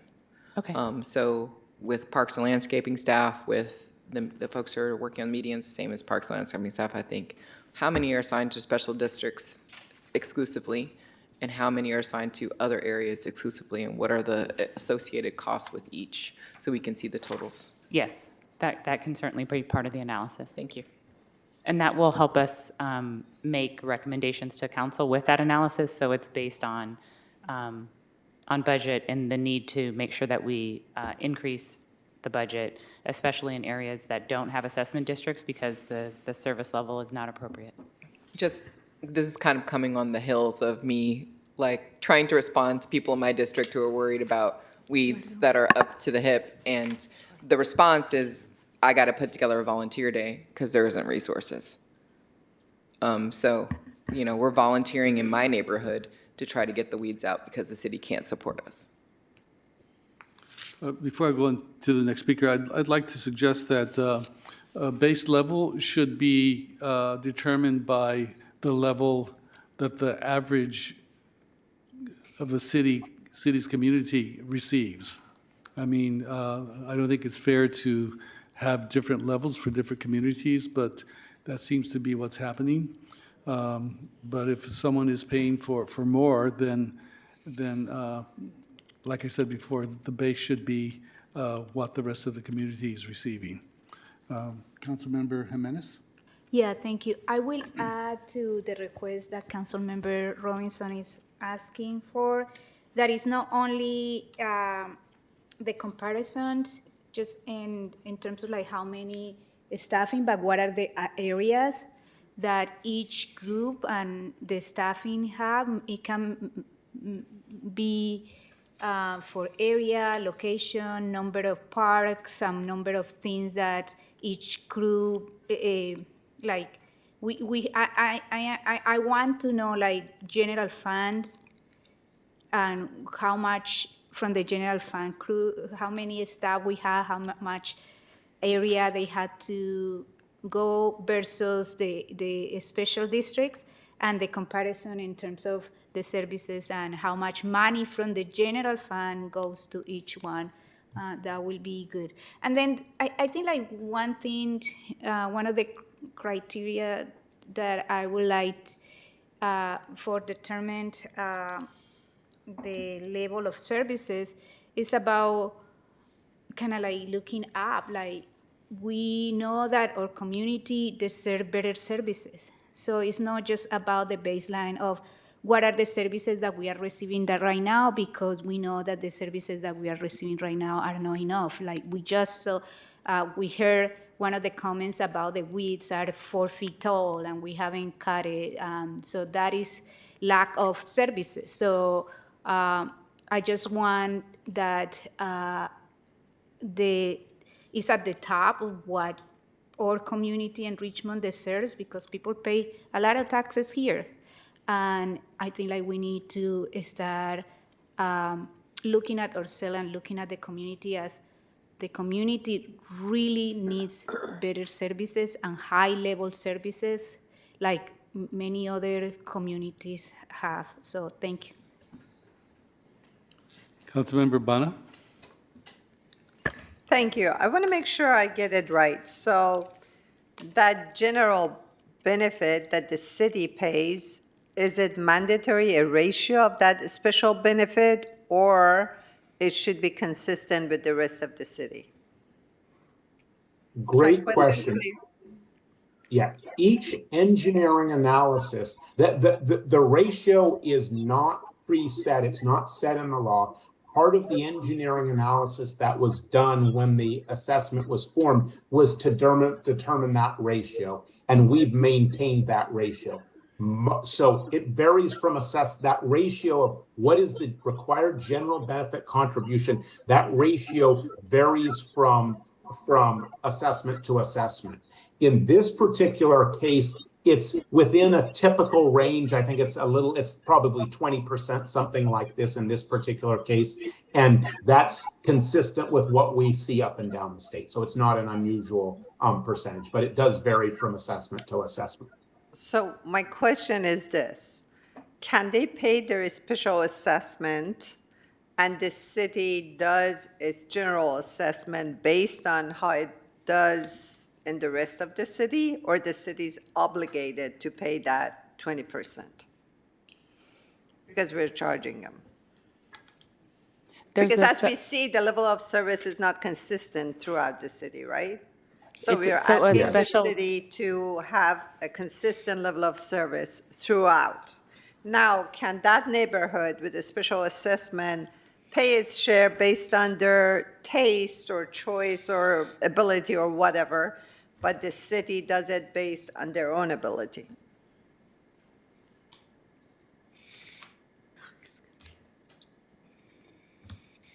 Am I clear? So I think you're clear. I'm trying to collect my thoughts and to try to be as responsive as possible. So the property owners, when they purchased the property, or they might have been around when it was balloted, pay their assessment and they receive the special benefit associated with that. The city is, for the assessment to go forward, the city is obligated to pay its fair share. Oh, okay. So for the special assessment, the city's obligated to provide that level of service, but for the rest of the city is not obligated because there's no special assessment. No, and I probably misspoke. The city is the city isn't obligated to have a particular service level. That was actually voted on when the assessment was created, and that's a decision made by those property owners, and they did it. But the assessment has a component that is a required city component, and the city pays that each year. Okay. I didn't get my answer. I'm not clear. I hope the rest of you are clear. So my question to the city manager is, once you come back with that base level of service for the city, could you please specify the criteria? And I would like to know, like, landscaping rules, especially in fire hazard areas. Some council members talk about weeds in their neighborhood. In my neighborhood, weeds are needle pine trees. Neighbors pull them when they're small. When they're grown, there's not much we can do. They need to be maintained by the city. So especially landscaping with regards to, fire, drought, and stuff would be great to know. Okay. Thank you very much. You're welcome. Any other questions? If not, then I need a motion.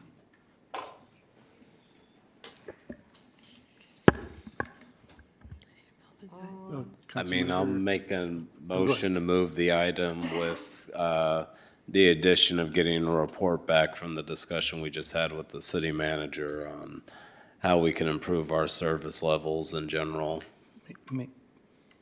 City manager. We can be prepared with the additional information, if I may, Mayor? Oh, did you want me to respond? No, I was going to say that the recommended action is to discuss and adopt this report, and you were wanting to ask for other questions to be answered? Yeah, based on, what were you going to say, city manager? I was just going to ask that the council approve the item as requested by city staff and the consultant, and that we will aim to respond to the request for additional information in September, October timeline. Okay, and so the motion is to declare the city council's intention to levy and collect annual assessments and to set a public hearing about the proposed increased assessments for June 25th? Yes, please. Okay, at 6:30. Yes. Can I make a comment before we Yes, you may. move that motion? Well, there wasn't a second either. I'll second it. Okay. Okay. Oh, sorry. So just a general comment, and I feel like it's important just to get this on the record. I have struggled with this notion of special districts for a long time. I know that it's extra money in theory coming to the city. But for me, there seems to be a fundamental disconnect with the use of special districts. That there are some communities, because they can afford to pay, who get to have better living conditions than others. It seems to be fundamentally undemocratic. It seems to separate our community between the haves and have-nots. and make people feel like they're entitled to better things because they have more money. And in fact, in many ways, the communities that get these services, the Marina, the Hilltop, are often the folks that have more access to power, have more access to education, can know how to organize themselves, know how to advocate for themselves in ways that, you know, once they get their special district, they no longer have to advocate for the areas that are not where their home is. And so it actually leaves the rest of us, you know, with whatever we've got to try to beg, you know, for services. And I do wonder if we should just do away with special districts and find a different way to evenly get the money that we need so that we can provide a baseline of service that is respectful for all residents. And I just want to put that on the record. Okay, thank you. Roll call?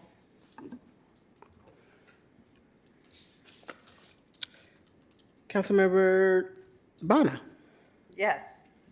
Vice Mayor Jimenez. Yes. Councilmember McLaughlin. Yes. Councilmember Robinson. I'm going to abstain.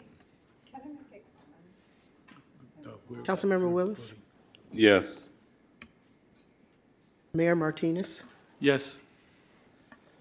The motion passes with Councilmember Robinson abstaining and Councilmember Zepeda is, has recused himself, sorry. All right, so shall someone call Zepeda back? And we'll move on to the next item. So it's too late next time? Yeah, we've already voted. Okay.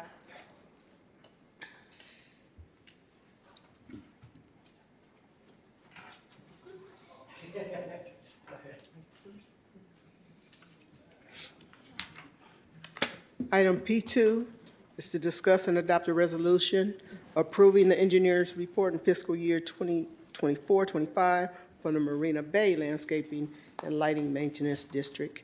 Declare the City Council's intention to levy and collect annual assessments and set a public hearing about the proposed increased assessments for June 25th at 6:30 p.m. in City Council chambers at 440 Civic Center Plaza in the city of Richmond. All right, presentation?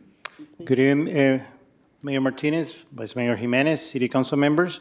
Again, for the record, my name is Daniel Chavarria, I'm the Public Works Director.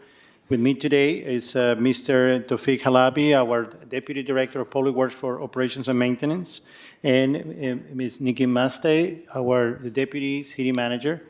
And also joining us via Zoom and who are going to make the presentation, Tony Thrasher, Principal Consultant, Samantha Labitan, Senior Analyst for Wilden Group. Wilden Group is the company or the firm that has worked for the city preparing this engineer's report from fiscal year 2009 to fiscal year 2014. And then starting again in 2018 through today. With that, Tony. Great, thank you, Daniel. Thank you, Mayor Council. I am Tony Thrasher with Wildan Financial. I do have a presentation as well, but John actually provided for a great scaffolding, so I will endeavor to make mine a little quicker and just really try to focus on the areas of the Marina District and their special benefits and zones of interest as well. So once that is up, I will go ahead and start. Okay, CRT, can you bring the presentation, please?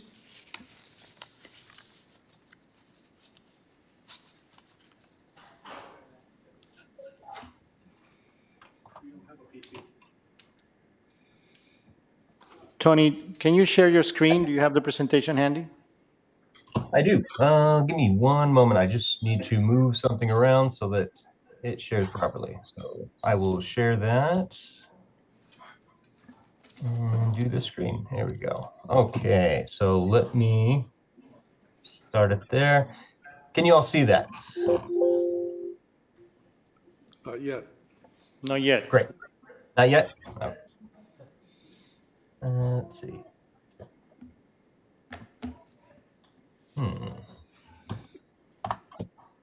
try it this way. Give me one moment. How does that look?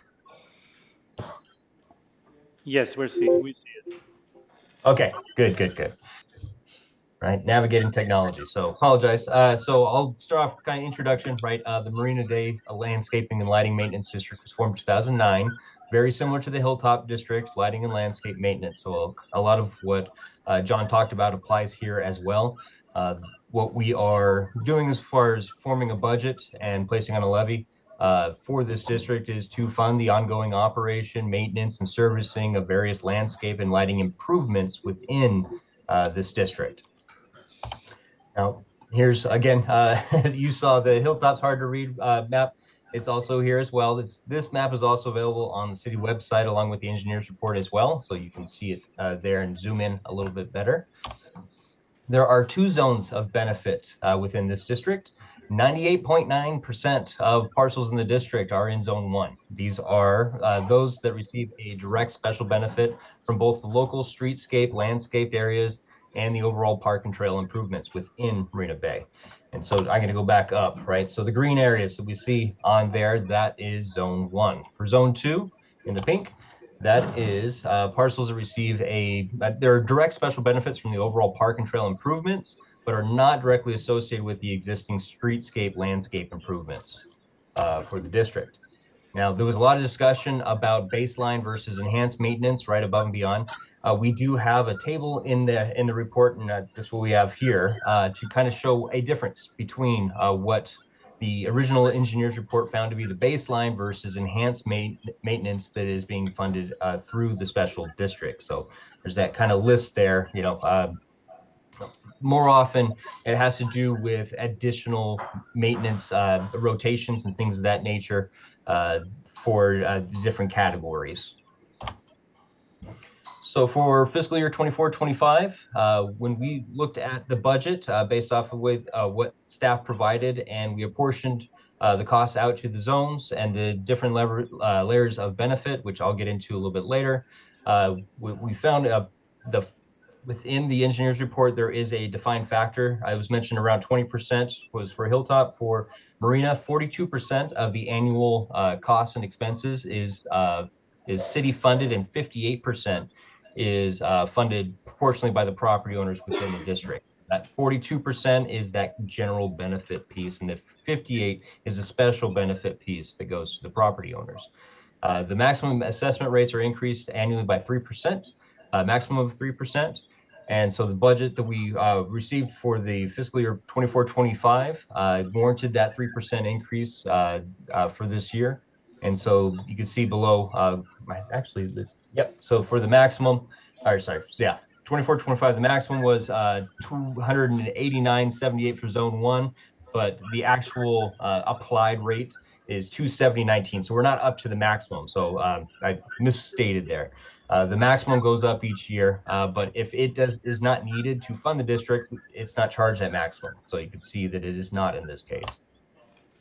The proposed budget for the district, total assessment for the year is $736,074. This is the amount that would go to the property owners. This includes a collection of $58,589 for the reserve fund within the district as well, and the city's contribution amount is $490,598. So kind of next steps in this process are to conduct a public hearing after this to consider and approve the resolution for it, and then we would submit the charges to the county so that it can go on the tax roll. The actual dates for that, we're here for the intent meeting for June 4th, and then we have the public hearing on the 25th. And there was a note, right, that the last council meeting before recess was July 2nd. So we want to make sure that we get this in place so it can go on the county tax roll in time for their deadline, which is August 9th. And I'm here to recommended action, right, is to adopt the resolution that was put before the council for 24-25, so that it declared the city council's intention to levy and collect annual assessments and set a public hearing about the proposed increased assessments for June 25th, 2024 at 6:30 p.m. in council chambers. And now I'm here to answer any questions you may have on that. I'll go ahead and stop sharing my screen. Okay, before we have questions, I'd like to have public comment. We do not have any in-person speakers, but if there's anyone online that would like to address the council on this item, please raise your hand at this time. Okay, we do not have any requests to address the council. Okay, no public comment. Public comment's closed. I have a couple of questions. You keep talking about city's contribution.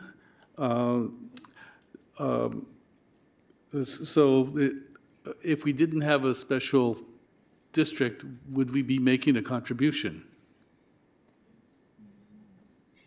So if the special district weren't in place, you would still have maintenance needs for the district. So the general benefit piece is meant to represent the baseline standard on the improvements that are within the district that aren't special benefit conveyed to the property owners. It's just the special benefit that would be conveyed that is the property owner's share of that cost. So if you did not have the special district, then you kind of have a few options, right? Either to decrease the amount of maintenance within the district and for the improvements, or to return the cost of doing those improvements to the property owners directly to kind of take care of that. But in some public spaces, it's just can't really be done in a clean way, so that can get quite messy. So what would our contributions be if we did not have a special district? I'm not sure I can entirely answer that with the disentanglement of the improvements that are currently in place. I guess I'd start with that 490,000 that is the general benefit piece that is being conveyed to your. Now I don't want to just quote because the actual accounting of it is different, but just we call it general benefit. The way that it gets paid for might be a little bit different within the city, but there is a portion to 274,000 of that comes from the general fund, and there's additional city support for 216,000 that is also on top of that as well. So trying to answer that question, but it's really just hard to disentangle the two because you have these improvements within a district. Those improvements were put in place with the knowledge that that district is going to be formed around them to maintain them. And so then there needs to be a disentanglement in order to determine what that kind of share or difference would be. So let me get this straight, make sure I understand this. So it sounds like these special districts are paying more money to receive more general funds from the city. Is that correct? No. So that 490, think of that as, I would interpret that to be that kind of baseline service with the actual assessment being the special benefit conveyed by those improvements and the maintenance needs for those. So the most broad interpretation simply would be that if you did not have the special district, then that $490,000 that is being accounted for as the general benefit piece would be that baseline service. So what I'm hearing you say is that the baseline service for all communities in the city of Richmond are $494,000. No, just for this district. But you said it's baseline. So yes, baseline needs for this district specifically. So, okay, I'm confused as to how this baseline is determined if it's not determined by the monies we spend in the rest of the city. Sure, yeah, I can explain it. So initially when a district is formed, the engineer looks at the baseline of services being provided throughout the city and the costs that are therein, right, for maintenance, like utilities, administration costs, all that stuff that goes into it. And after finding what that baseline is, then you compare that to what the additional maintenance needs are going to be required for the special district, and that becomes that special benefit. That's why the 42% is that general benefit piece.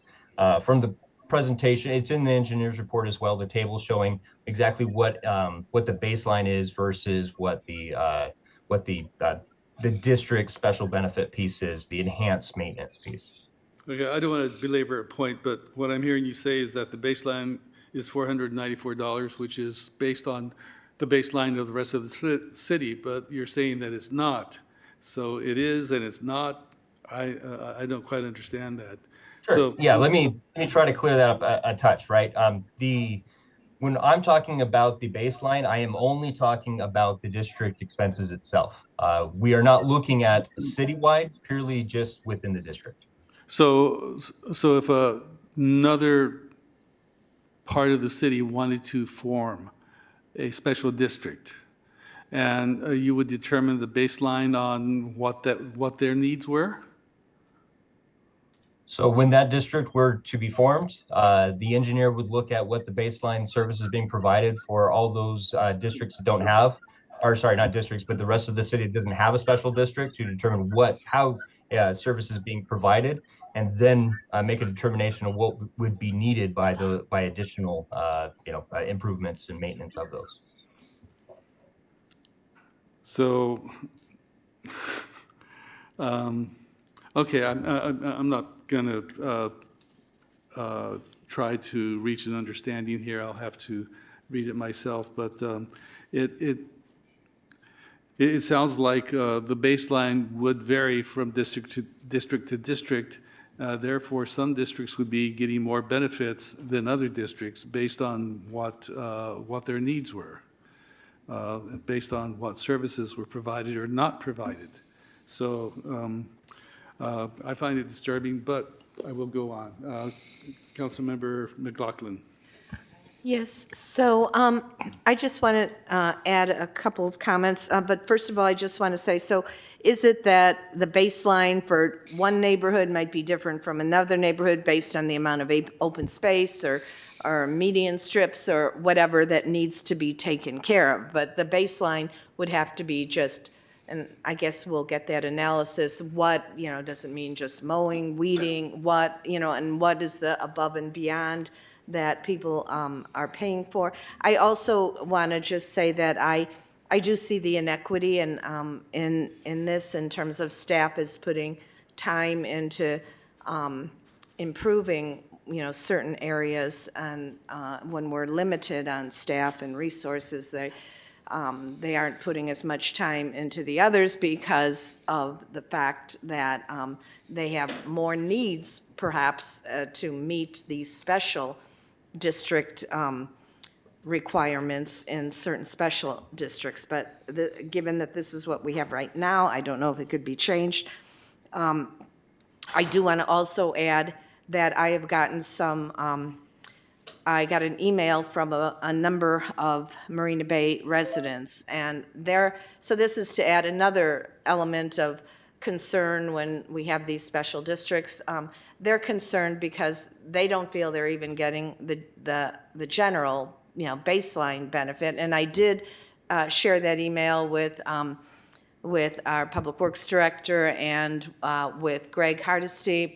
And Greg explained, and I think he gave a very good explanation that staff has been, some of the Marina Bay team that is assigned to Marina Bay has been off for having some medical leave and such, but now it's starting to, people are starting to come back, and they were going to get on their schedule that very day, and so I informed the residents of that, and the key person told me she figured it was something about not having enough staff, and how, over the years she has seen how the level of service that they got has dwindled. So that's another element that people, because they're paying more, they say, well, what are we paying for? So that element comes into play as well. And the inequity issue, of course, is another aspect. So I just wanted to put that out there because I did get those comments. If I may, Mayor, one of the ways that we're working to address the council's concerns, and I'd like to thank the Public Works Director and the superintendents for this, is publishing their schedules so then the community can be clear if there's somebody who's off, for example, maybe somebody has a child or somebody's on vacation or whatever that reason, they can post for those specific districts if the staffing levels has contracted, and then if there needs to be an appropriate change in what the expectations are for that week or two. And so that's taking place now, and we'll continue to work in that direction to increase transparency. And then also in terms of analyzing these districts further, We will work with the city attorney's office and finance staff to understand, if the council did want to, I would respectfully request not now, but in the future, look at what would be the process to walk them back. What would that look like, and what would the fiscal impact be, and how would the service levels need to and staffing need to increase? Councilman Bala? Yes, I just want to add something. I mean, when you look at the years when these districts were created and adopted by the city council, you're talking about 26 years ago, 15 years ago. The staff that was at that time, at least in engineering, is not with us anymore. So there's a lot of institutional knowledge that was gone. And I keep coming to the same question. Why we don't focus, why they left? Why the city left the entire engineering staff? And what happened? And I recognize as a public works director that there's a lot of work to do here to reconstruct what happened and the reasoning why. And there's going to be a lot of work that we will not need to do with the city attorney's office to see if there's any room of improvement here. But right now, what we're discussing is the tax roll-up, right, for August 9th. And what the engineers report, they specifically discuss the specific district. They're not talking about the whole city, it's a specific district. To answer your question a little bit, what would happen if there's districts that wouldn't exist? Well, whatever general fund goes to this district will be used for the entire city. That's the simple answer. Now, level of service is something that I think as a city we need to define, because we understand we want to have better medians or more appealing medians. We need to make sure that all the fire safety measures are being taken care of. But we have to define all this. What is the level of service that we want? Maybe the level of service that we want is enough with what we have. It's just that we need to modify how we are doing things. And believe me, there's a lot of room of improvement inside our department. That's why for me it's not that simple to say, oh, let's hire an army of staff, because we may create another problem later yes, we need a staff, but let's see how much in reality. Let's go little by little so we can add as we improve other things. You had another comment, Tofik, I believe, about the type of facilities or amenities that we have in every single district. Good evening, Mayor Martinez, Vice Mayor Jimenez, members of the City Council. My name is Tofik Halabi. I'm the Deputy Director of Public Works for Operations and Maintenance. To Councilmember McLaughlin's point, the baseline for a district would depend on how many acres of parks, how many facilities in the parks. Do they have playgrounds? Do they have irrigation systems, tree pruning, sidewalks, trails within that district? So it would be difficult to have a number. It would depend on, you draw the boundary of the new district you want to create. You take an inventory of the assets, and then the condition assessment of the assets, and then you establish some sort of a baseline. So it would be a little bit difficult for us to, on the fly, to provide an answer to what does that look like citywide. But that's what we're going to do, right, Tofik? Just so everyone's clear, that's the assignment. Yeah, if that is the wish of the City Council, yes, we will do that. Yes, that's what we're going to do. When I think of level of service, I'm not thinking of a price tag. I'm thinking of quality of life. Do we want trash picked up? Do we want clean medians? Do we want weeds cut? Those are the kinds of things. Do we want all the lights to be working? So when I think of level of service, the level of service for most of Richmond has a lot to be desired. And if you compare the level of service in the special districts, you would have to say that they are getting way above the level of service of the rest of Richmond. So if they're complaining about not getting enough service, it needs to be done, or the comparison needs to be done in terms of the level of service in other parts of the city. And when I say levels of service, like I said, I'm not talking about dollars. I'm talking about the quality of service. And Councilmember Bada. Thank you. So, as a realtor, I often see special assessments. It's a benefit to the city. When developer develops an area, builds houses, the city permits the development under the condition that the developer, for example, does the roads and stuff. And they pass the cost to home buyers. So a special assessment is to the city's advantage and benefit.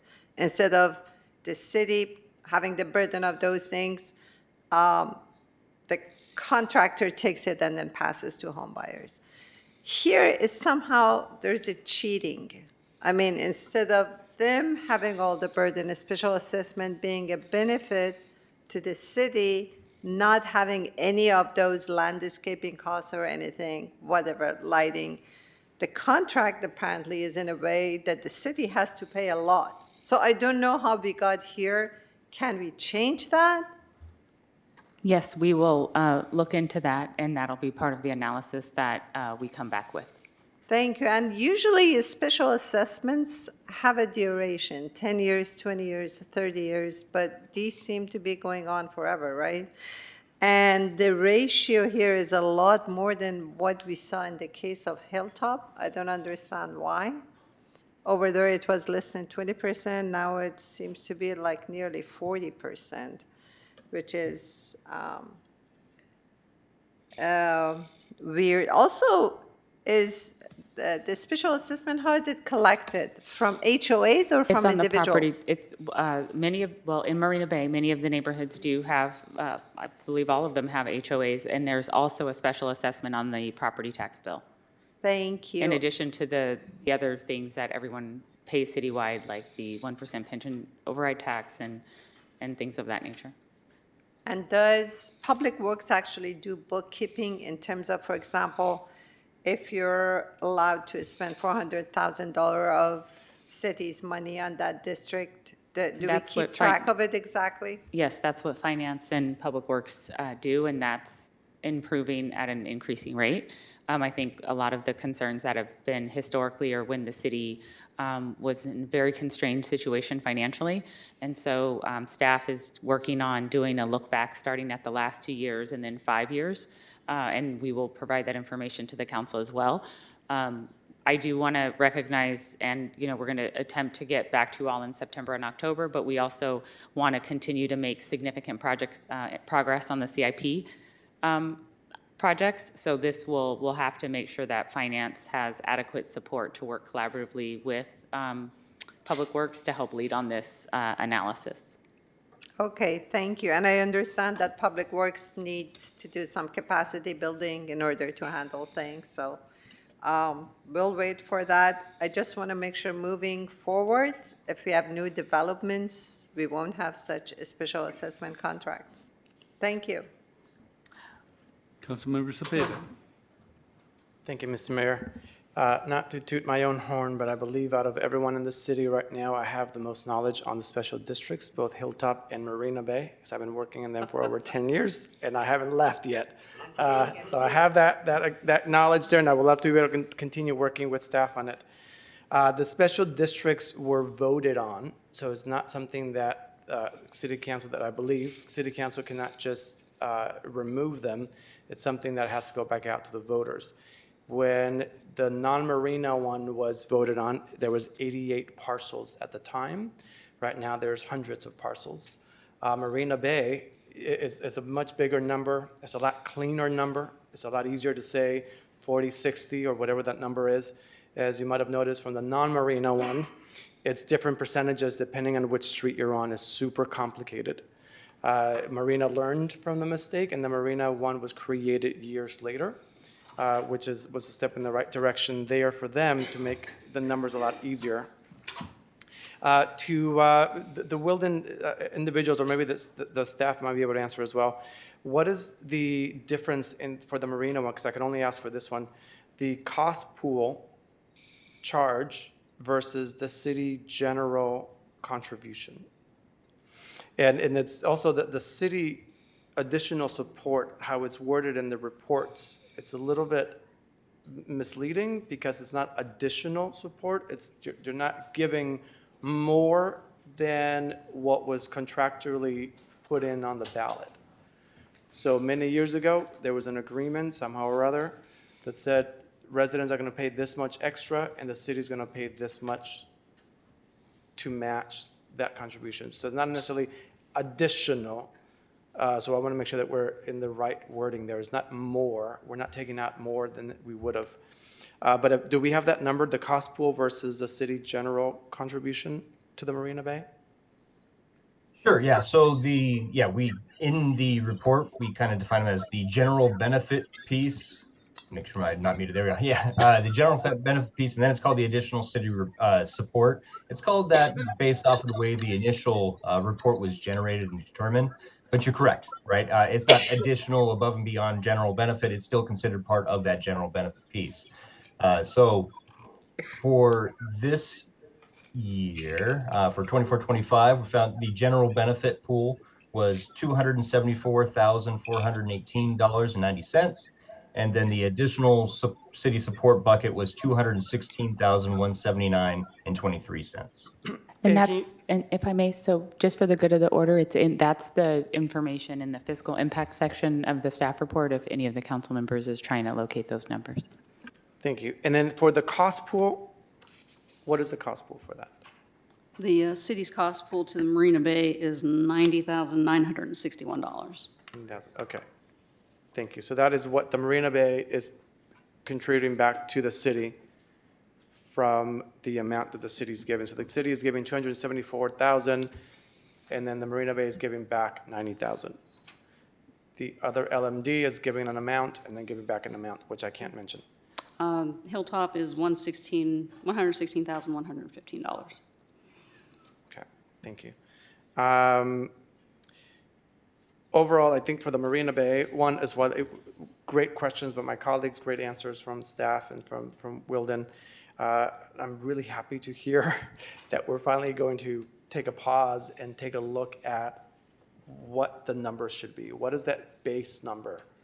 And if we do want to move forward and maybe getting rid of special districts, again, we'll have to take it out to the voters. Last time I polled the community about this, 100% did not want it because they felt like there was no benefit to them, that they were just paying more into something that they weren't seeing the benefit back.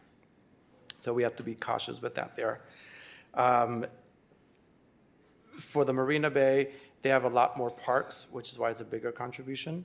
But it'll be great to making sure that we're giving them that benefit, that base benefit, and then making sure that the staff that's allocated to them, or the staff that they're paying for, are only staying within the Marina Bay unless they're being paid out of other buckets. Because I know that can sometimes be an issue with the other LMD as well. In the past, some of the LMD staff would go out and work outside of the LMD, but the LMD would pay their salary. So that there was an issue years ago. So I know that staff's going to be looking into it further, so I thank you all for your time and looking into this.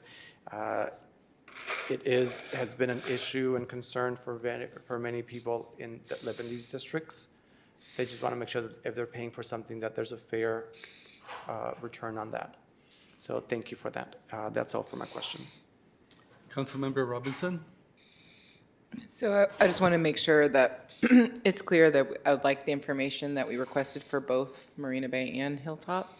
And then I just have a question. I think we know how many staff in the landscaping crew are assigned to special district. What is that number?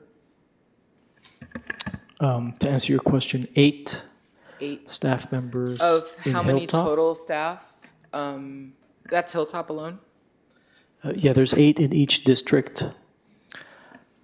So 8 in Hilltop, 8 in Marina Bay? Yes. And then how many for the rest of the city? And does that include full and part-time or just full-time? Those are full-time. And then what about We do part-time? get maintenance aides. We FTEs. get seasonal maintenance aides in addition to the 8. We've got gremlins. KCRT, can you please mute someone? Thank you.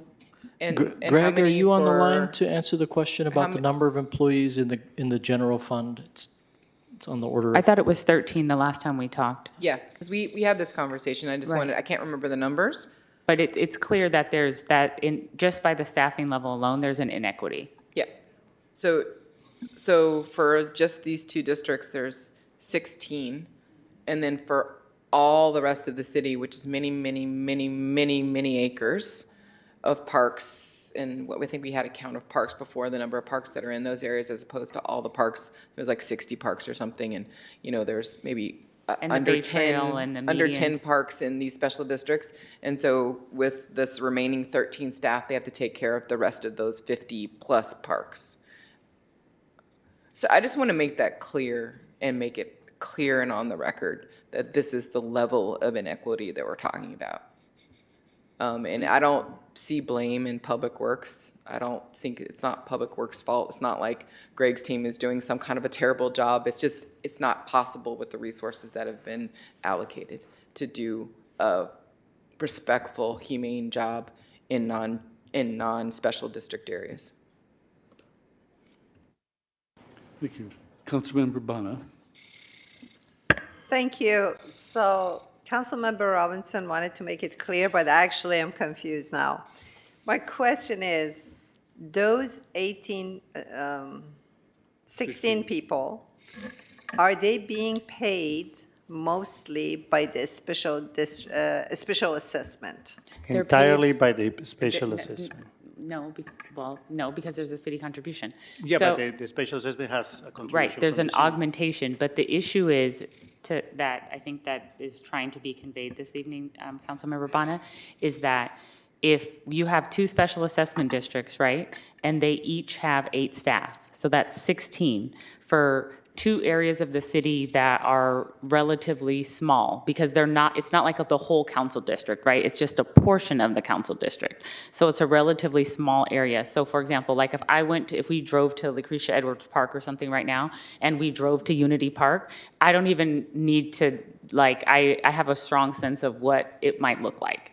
And that has been, I think, what the concern of the council has been, is that inequity has been ongoing and it's getting exacerbated. And so how do we come up with a plan that acknowledge there's this inequity and that we make adequate funding available citywide to improve the level of service? So the standard level of service isn't that folks see 3-foot weeds everywhere.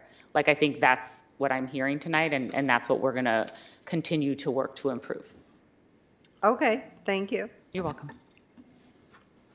All right, if there's no more comments, we need a motion. That was for the last one. We haven't made a motion for this.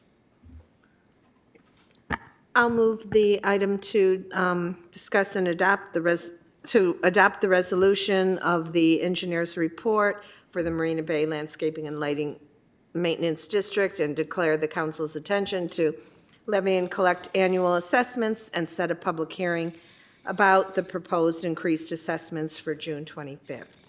Second. Okay, with a motion by Councilmember McLaughlin and a second by Councilmember Willis, may we have a roll call? And let it be noted that this is only to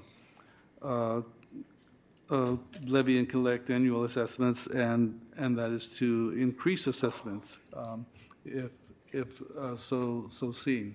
And also to include the analysis, the same analysis Yes, that goes with the Hilltop, that we determined we wanted to direct staff to do on the Hilltop. Right, okay, so roll call. Councilmember Bana? Yes. Vice Mayor Jimenez? Yes. Councilmember McLaughlin? Yes. Councilmember Robinson? Abstain. Councilmember Willis? Yes.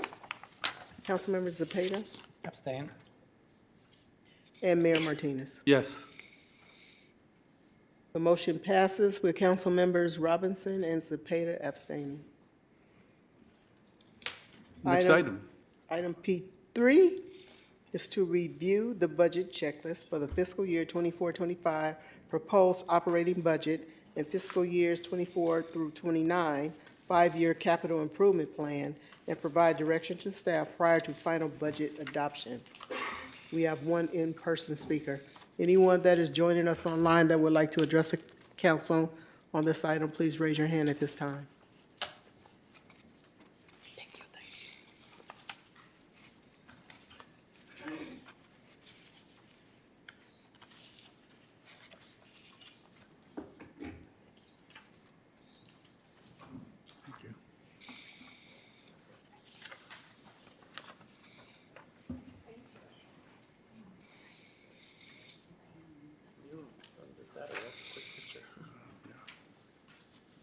Thank you.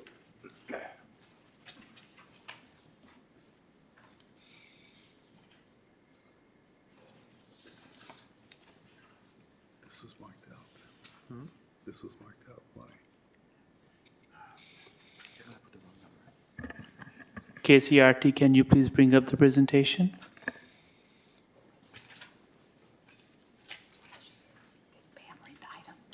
Did Pam read the item?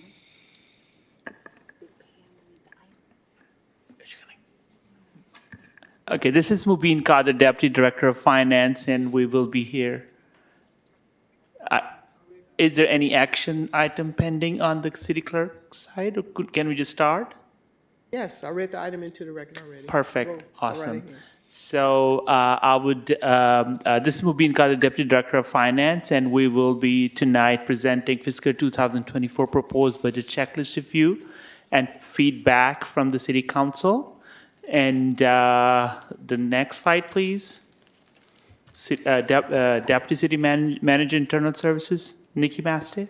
Thank you, Mubin. Tonight we'll go over the budget development next steps, the City Council questions and responses, the 24-25 proposed budget, initial budget adjustments for sidewalk vendor enforcement, sea level rise shoreline consultant, and City Council chamber art installation. Next slide, please.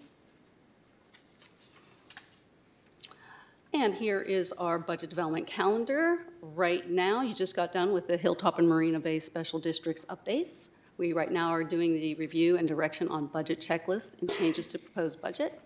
On June 18th, we will be back to council for you to adopt the budget and the GAN limit. And July 1, the budget will be available in Munis for everyone to use. Next slide, please. Mayor Martinez had the following questions. Expressed that the City Council wanted to focus on beautification, which entails the need for additional personnel. Therefore, staff should focus on hiring. Our response is the City Manager works closely with Public Works on citywide beautification and project planning. In addition, position control is closely monitored to ensure hiring is aligned with forecasted revenue and receipts and adopted by City Council goals and objectives. Question 2 noted that the Police Department is receiving the largest increase amongst all departments. The major drivers behind the Police Department increase are the personnel costs.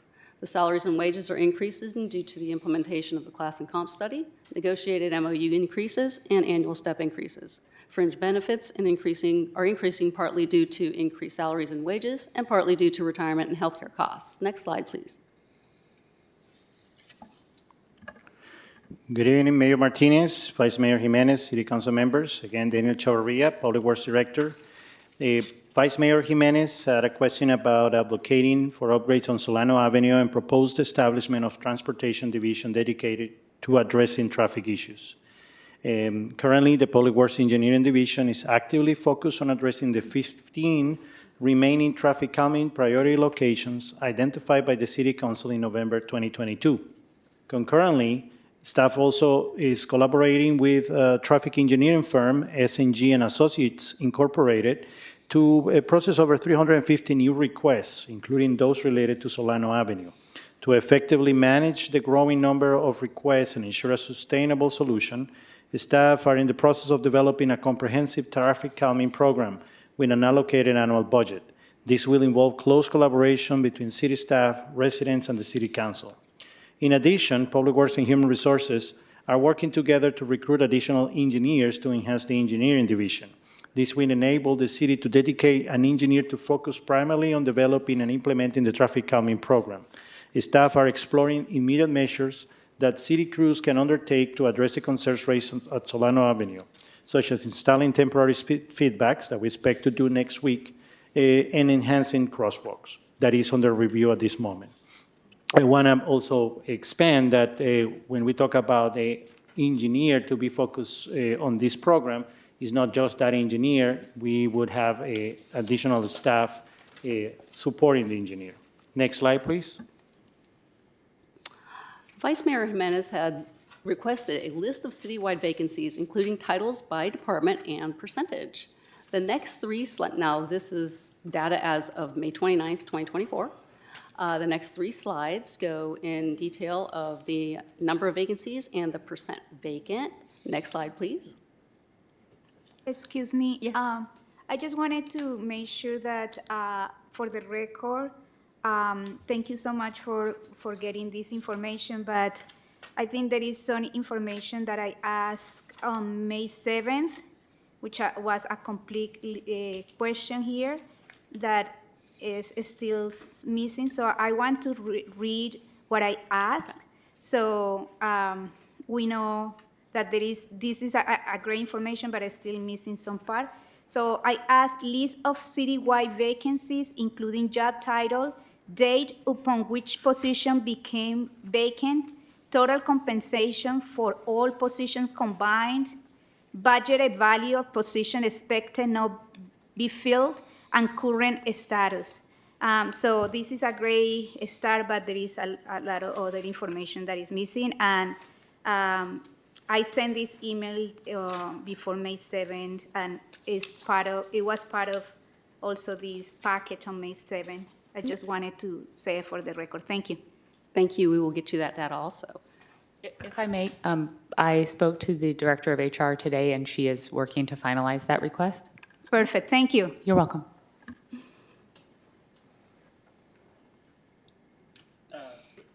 Right, there we go. Next slide, please.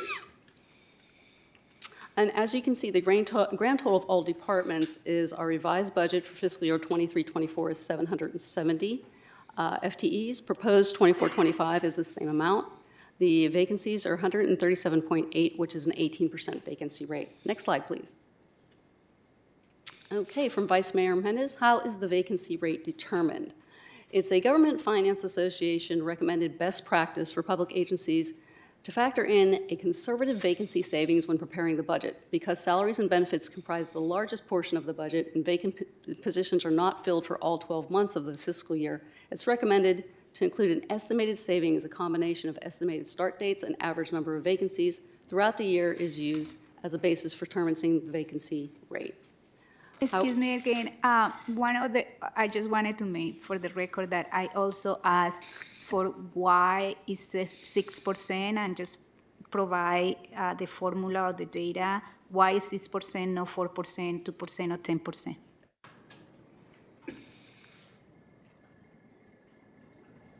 I'm sorry about it. We'll get you that data. How were the vacancy savings spent?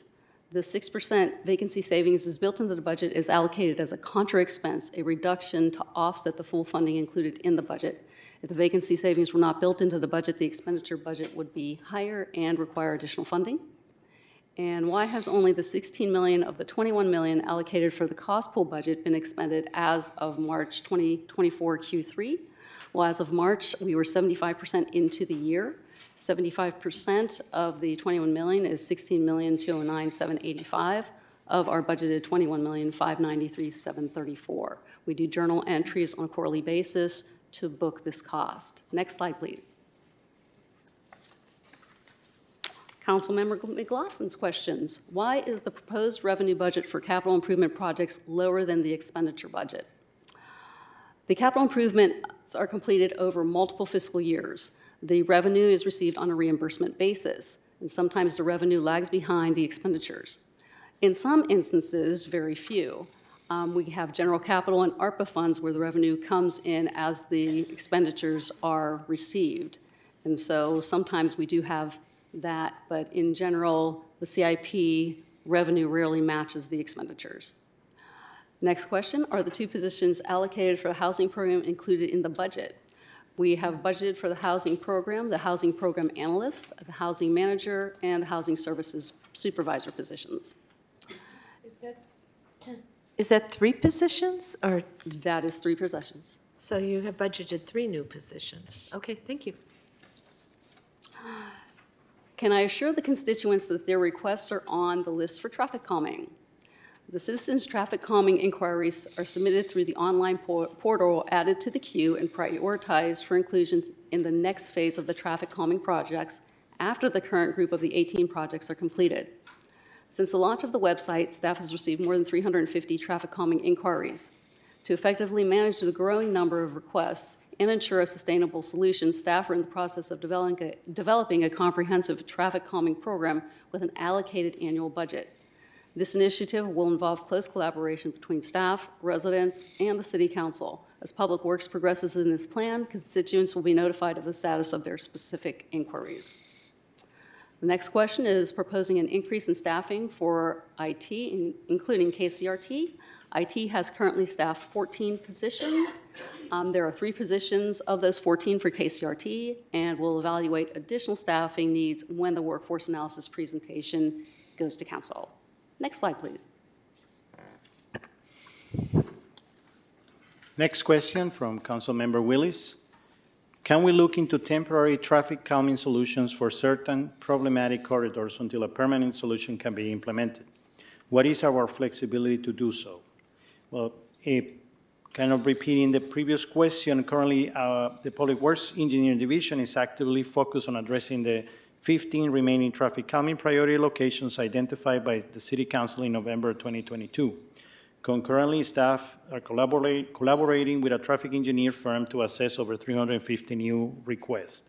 In terms of temporary traffic calming solutions, we are exploring immediate measures that city crews can undertake, such as installing temporary speed feedback trailers and enhancing crosswalk. Next slide, please. From Councilmember Bana, develop a priority list based on safety criteria for selecting traffic calming projects and establish a mechanism for selecting projects. In November 2022, the City Council approved the prioritization methodology that consultant firm and peers prepare. A prioritization mechanism is used to select projects that should be considered first for funding. Locations requests are first sorted by project category, then based on their alignment with areas of need, identifying adopting plans and policies, using the attributes listed below. Attributes are prioritized in the order presented. Each attribute is given a yes/no score. Attribute 1, project is categorized as sideshow deterrence, operation task, or medium project. Large projects are not to be funded by $750,000 a council allocation and would be funded by grants or other means. Attribute number 2, project is located in an equity priority community. Attribute number 3, project is located on a City of Richmond local road safety plan high injury network. Attribute number 4, project is located on a bicycle master plan or pedestrian plan key corridor. Based on this prioritization methodology, the City Council directed staff to address the first 18 locations of this priority list and added the estimated funding that was needed to complete these 18 locations. Mr. Mayor, if I may. I understand that was the criteria for selecting those 18 projects. My question is, moving forward, can we focus on safety? Okay, so, I mean, we can focus on... So if I may, Mayor, so the last time we discussed this item, we said that the Public Works was going to come back regarding the 1.6 million, and they're utilizing the criteria that had already been provided, and if the council wanted to make new additional recommendations, that could be considered, but that staff is coming back to Public Works with the next round of projects and that information before those commence. Okay, I don't think if I received adequate answer to my question, because if we go solely based on residents' requests, then arises the issue of inequity. An organized neighborhood like Solano is getting everyone's attention. They deserve it, but so do other neighborhoods.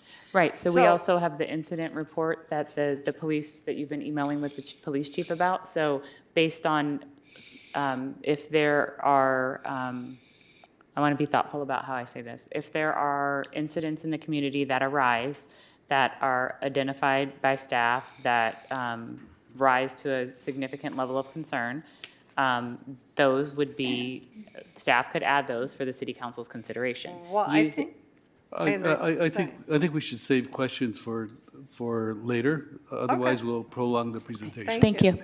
Yes. Slide 13, please. Thank you.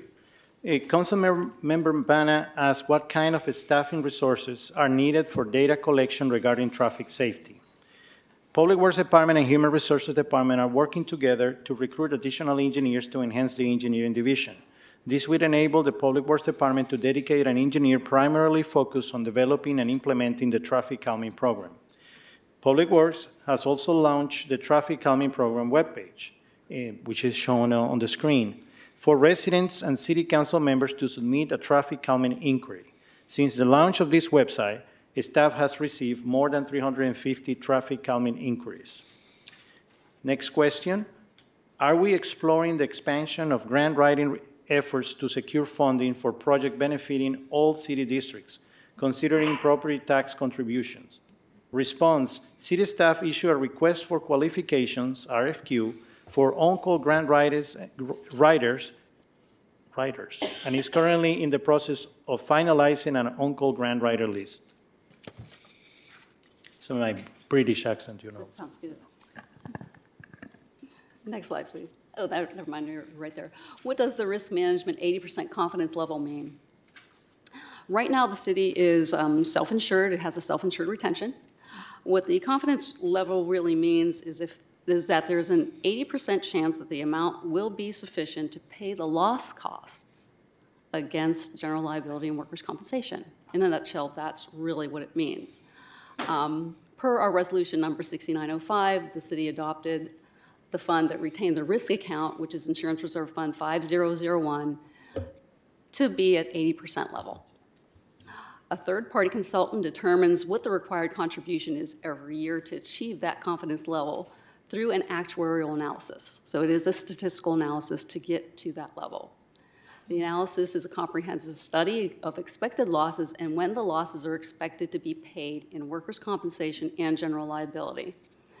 City staff proposed a gradual increase to get to that 80% level in both workers' comp and general liability. The 80% confidence level, rather than applying the dollar amount right away, we decided to gradually over time. What portion of the budget is allocated to legal expense? This is where we have a question for council. We need some clarification. Is this just for outside counsel, for just the city attorney's office, or just the overall legal costs across the city departments? For both. California has the website Transparent California. Excuse me? I wanted to hold comments until after. Okay. I just wanted to provide clarification so they can come back with the right answers. May I? Go ahead. Thank you.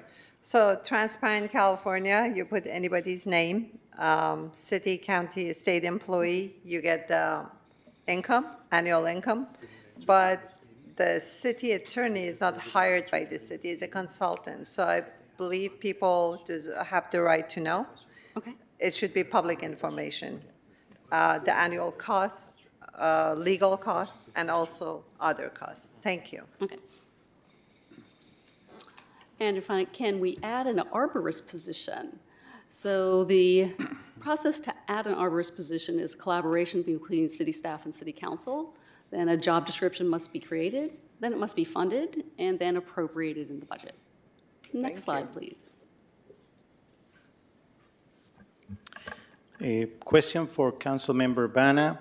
Is there any additional funding for wildlife safety staffing? The staff in Public Works that currently addresses wildfire safety is the Parks and Landscape Maintenance Division. This division is comprised of 3 different groups, the Marina Bay Landscaping and Lighting District, the Hilltop Landscape Maintenance District, and the tree crew funded from general fund. The last group is the one that addresses the wildfire safety.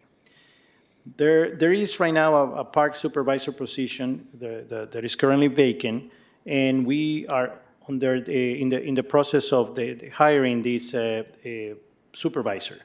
We expect a conditional offer of employment to be issued by the end of this month.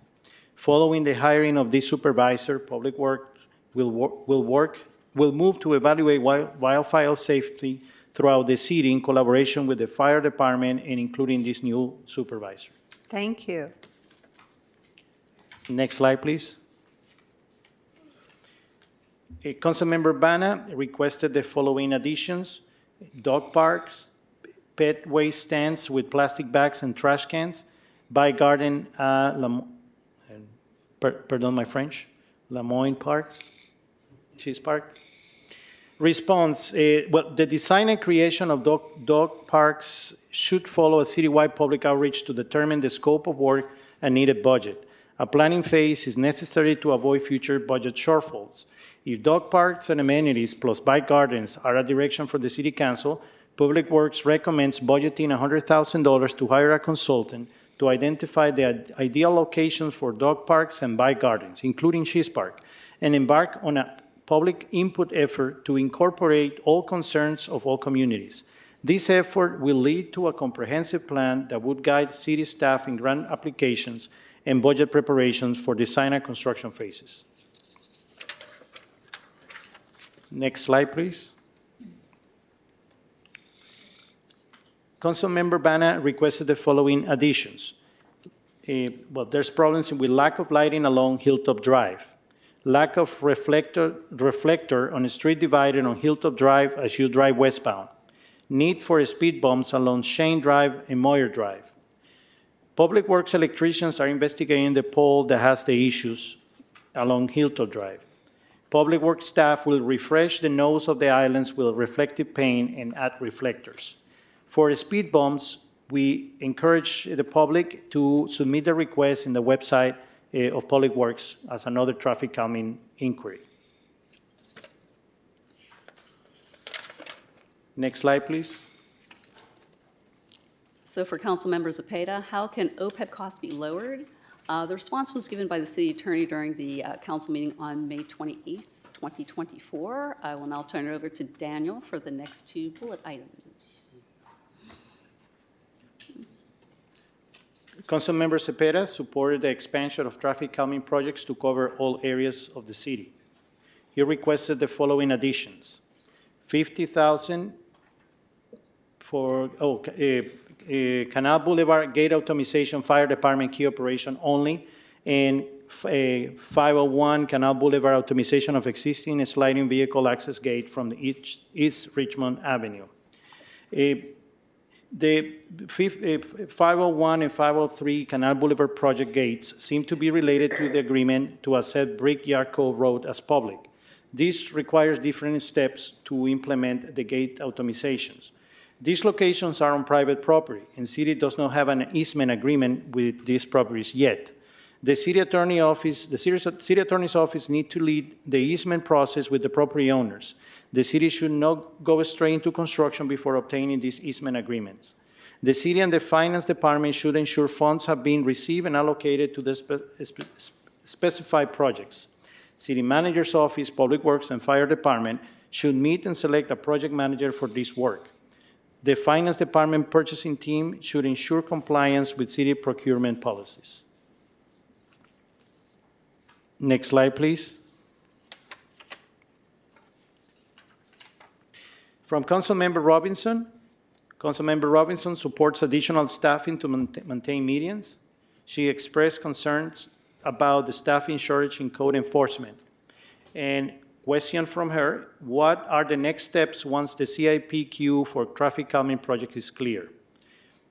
As we explained before, the Public Works Department Engineering Division is actively focused on addressing the 15 remaining priority locations identified by the City Council in November 2022. Concurrently, we're collaborating with a traffic engineer firm to assess over 350 new requests. To effectively manage the growing number of requests and ensure a sustainable solution, we are in the process of developing a comprehensive traffic calming program with an allocated annual budget. This initiative will involve close collaboration between our staff, residents, and the City Council. In line with this, Public Works and Human Resources are working together to recruit additional engineers. Regarding temporary traffic calming solutions, staff are exploring immediate measures that the city crews can undertake, such as installing temporary speed feedback trailers and enhancing crosswalks.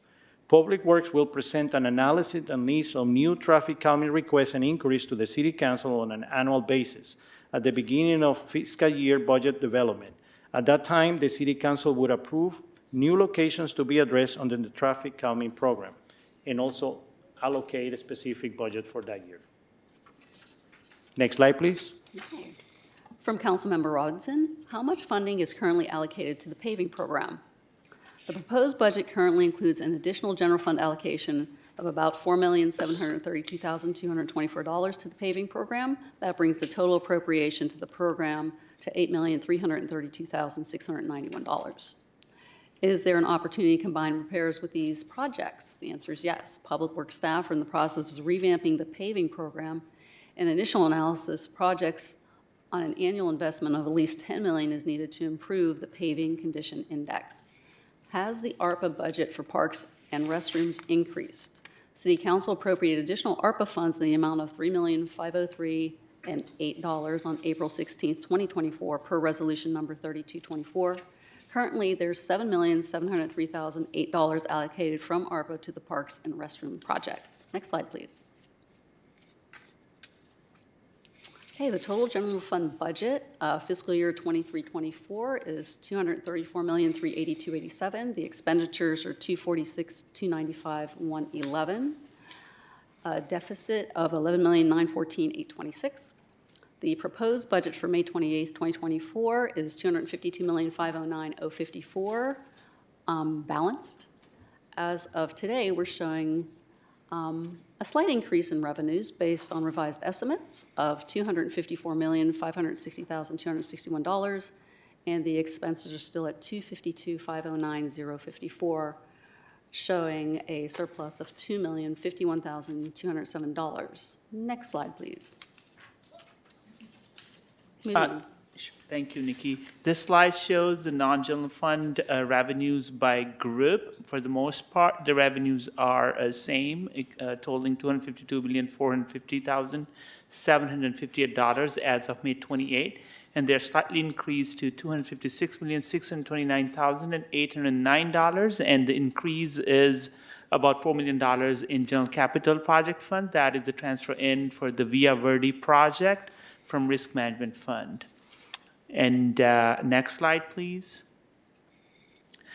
This slide shows the non-general fund expenditure side budget, and on May 28, the total budget for all non-general fund was $319,464,711, and as of today, as of June 4, the total budget for all funds is $329,020,509, and the increase is about $4.1 million in general capital project funds for that Via Verde project, and also Point Mulate costs, operating costs, about $1.2 million in the internal service funds.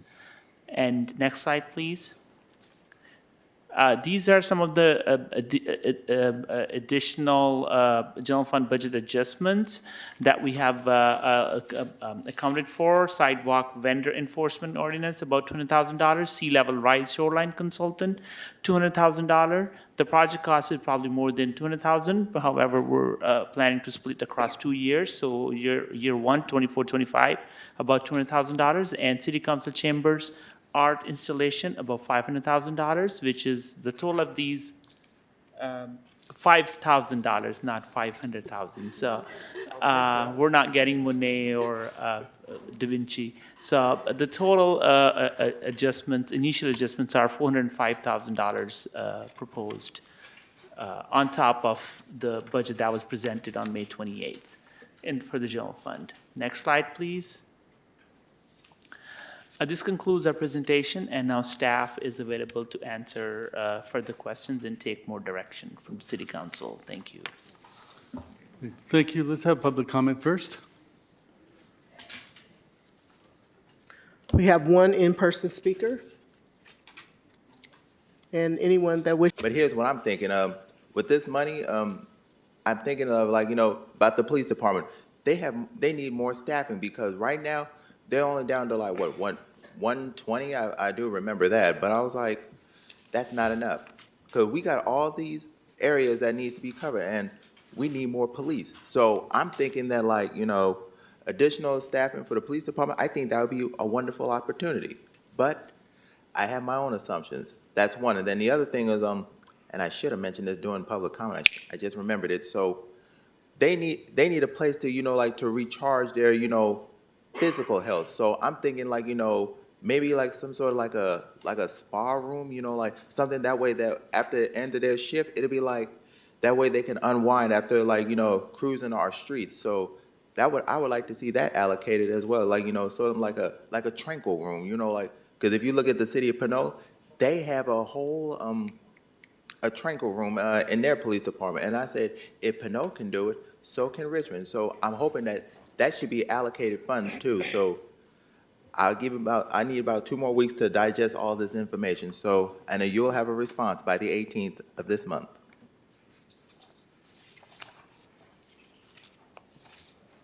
Now we'll move to our online speakers. And we currently have 6 speakers. We have Heather Bristow, Kesley Lynette, Sue Van Hayden, Susan Worley, and MacBook Pro. Heather, please unmute yourself and you may begin. Hi, my name is Heather Bristow, and I'm a resident of the East Richmond Flats near Solano on that stretch between the 80 on-ramp and San Pablo Avenue. And regarding Solano, we had 75 comments via email and in person since the budget meeting in April. And on Sunday, 40 of us met with Claudia to discuss Solano and the traffic calming program in general.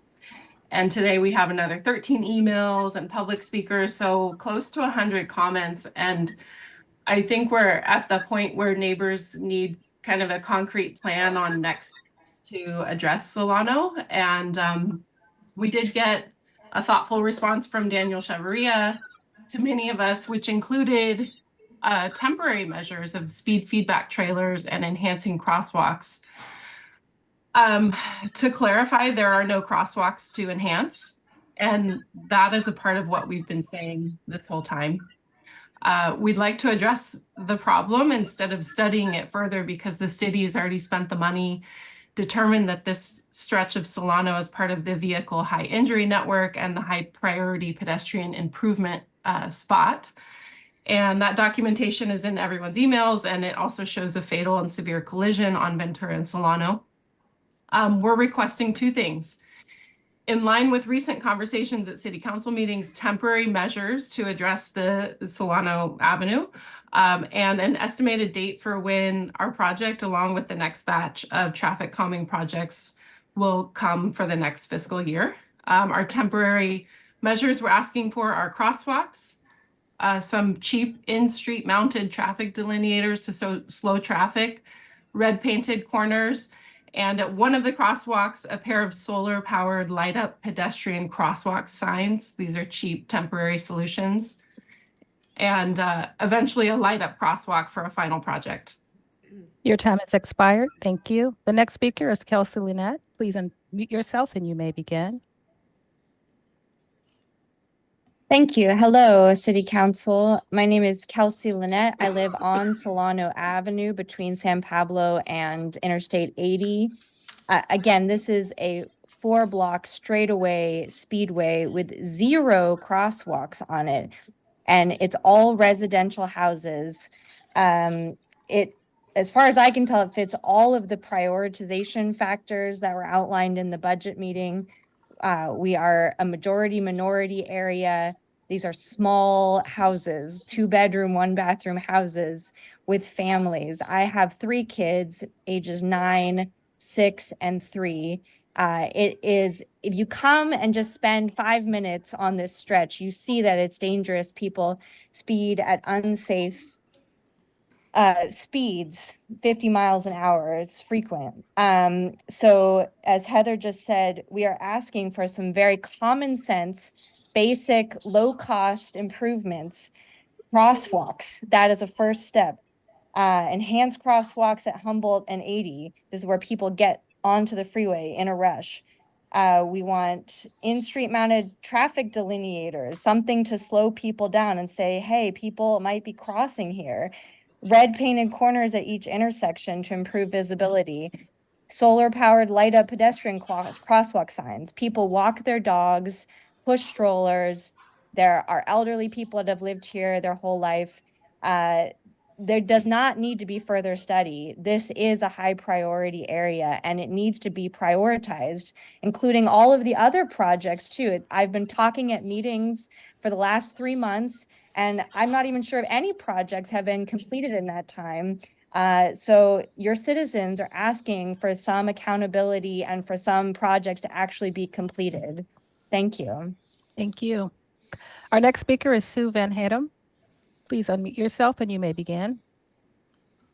Hello, I'm Sue Van Hedem. I also live on Solano between 80 and San Pablo. And I want to again make clear there are no painted crosswalks in the stretch between 80 and San Pablo. So I'd have to walk 3 blocks down to San Pablo if I wanted to cross at a crosswalk. So I don't know what enhanced crosswalks means, but if we could just have painted crosswalks as a first step happening within the next few weeks or next month, that would be a fabulous start. And then maybe we could get more whenever our turn is in this line. But it just seems so important to have actual crosswalks. Drivers don't seem to know that they're supposed to stop if there's no crosswalk. I believe they're legally obligated to stop if there's a crosswalk and a person standing near it indicating that they want to cross the street. That would change things dramatically as a first step. We probably need a lot more, but that would help to have that right off. So I would love to hear from the city somehow as to when we will have painted crosswalks as a first step, because lighted crosswalks would be fabulous also. But if that takes a little longer, oh, so be it. Thank you very much. Thank you. And our next speaker has the device named MacBook Pro. Please unmute yourself, state your name for the record, and you may begin. Hi, this is Ardo Rentila again from the Fairmead Hilltop Neighborhood Council. I just wanted to say that I heard Shane Drive in Moyers mentioned earlier, and we have more than enough speed bumps here. They just happen to be the wrong speed bumps. For those of you listening, there are 3 types, and they gave us the wrong ones because that's all they had in stock. So they're permanent now, and our temporary turnaround is about 25 years old now. So that's about what we can use. So I'd like to give up any monies from my neighborhood to anyone else's neighborhood in District 4 and anyone else. But our turnaround is about 25 years old, and it was supposed to be temporary when it was installed. Thank you. Thank you. And that was our last speaker. Thank you. Councilmember McLaughlin. Yes, thank you for the presentation and for giving responses to all our questions that came through the checklist process. I have a question on one of the questions here that was actually presented by Councilmember Robinson in terms of the traffic calming projects. I see, so this is on page 19. It states in the last paragraph, Public Works will present an analysis and list of new traffic calming requests and inquiries to the City Council on an annual basis at the beginning of the fiscal year budget development. At that time, the City Council would approve new locations to be addressed under the traffic calming program. So my question has to do with this fiscal year. So this fiscal year, as we understand, the $1.2 million that we allocated for the 18 traffic calming locations is expected to be completed and used up by the end of this year. So there, but as I know from the city manager, she included another $1.6 million for traffic calming. So I assume that would not have, that's still in this fiscal year. So I assume for this year at least, the calculation and figuring out what the next load of projects will be will happen either late this year sometime rather than waiting for the beginning of the next budget process. Is that a correct assumption? I'm sorry, I'm just, it's past my bedtime. Let me just rephrase what you said. Yeah. So Yeah. the plan that we have in Public Works is, imagine 2025, spring 2025. What happens between now and in spring is the second part of my answer. But starting in spring 2025, every spring, we will bring to City Council the list based on all the increase we receive and all increase that we haven't addressed. We would show City Council based on the prioritization methodology that we have until now, but that was approved by City Council in November 2022. Unless that is changed, we're going to keep using that methodology. We'll bring it to City Council. We'll show the estimated cost of the locations.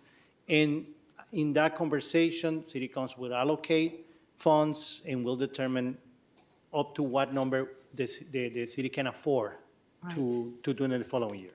Now, from now until the spring of next year, of 2025, we need to come back to the City Council with the list, with the preliminary analysis of 350 plus increase, and tell you, well, out of the money you gave us for the 18 locations, this is what we have remaining, and these are the locations we have. Okay, so, but we have this, in addition to the 1.2 million for the 18 projects, we have an additional 1.6 million, and my understanding is that that would come back maybe at the end of this year for the next queue of projects, because that's allocated within this fiscal year. Yeah, so Daniel, I think to make the question just a little bit more, try to respond just with a time frame. So I think what I'm hearing from the council is for this 1.6 that they're allocating in the fiscal year 24-25 budget, when do we anticipate that those lists of projects for the 1.6 will come to the City Council for consideration? That's the question. Our target is by the end of this calendar year. Great, great. That was my question, and that's the answer I was hoping for. Okay, so, Can we clarify? So the 1.6 million, that is budgeted in 24-25 fiscal year. Yes. It's a carryover budget that will flow from the remaining balance in the current year, which is 23-24, which is ending in like less than 30 days, right? So like all those unspent funds would be reappropriated in the next fiscal year 24-25. So once that is.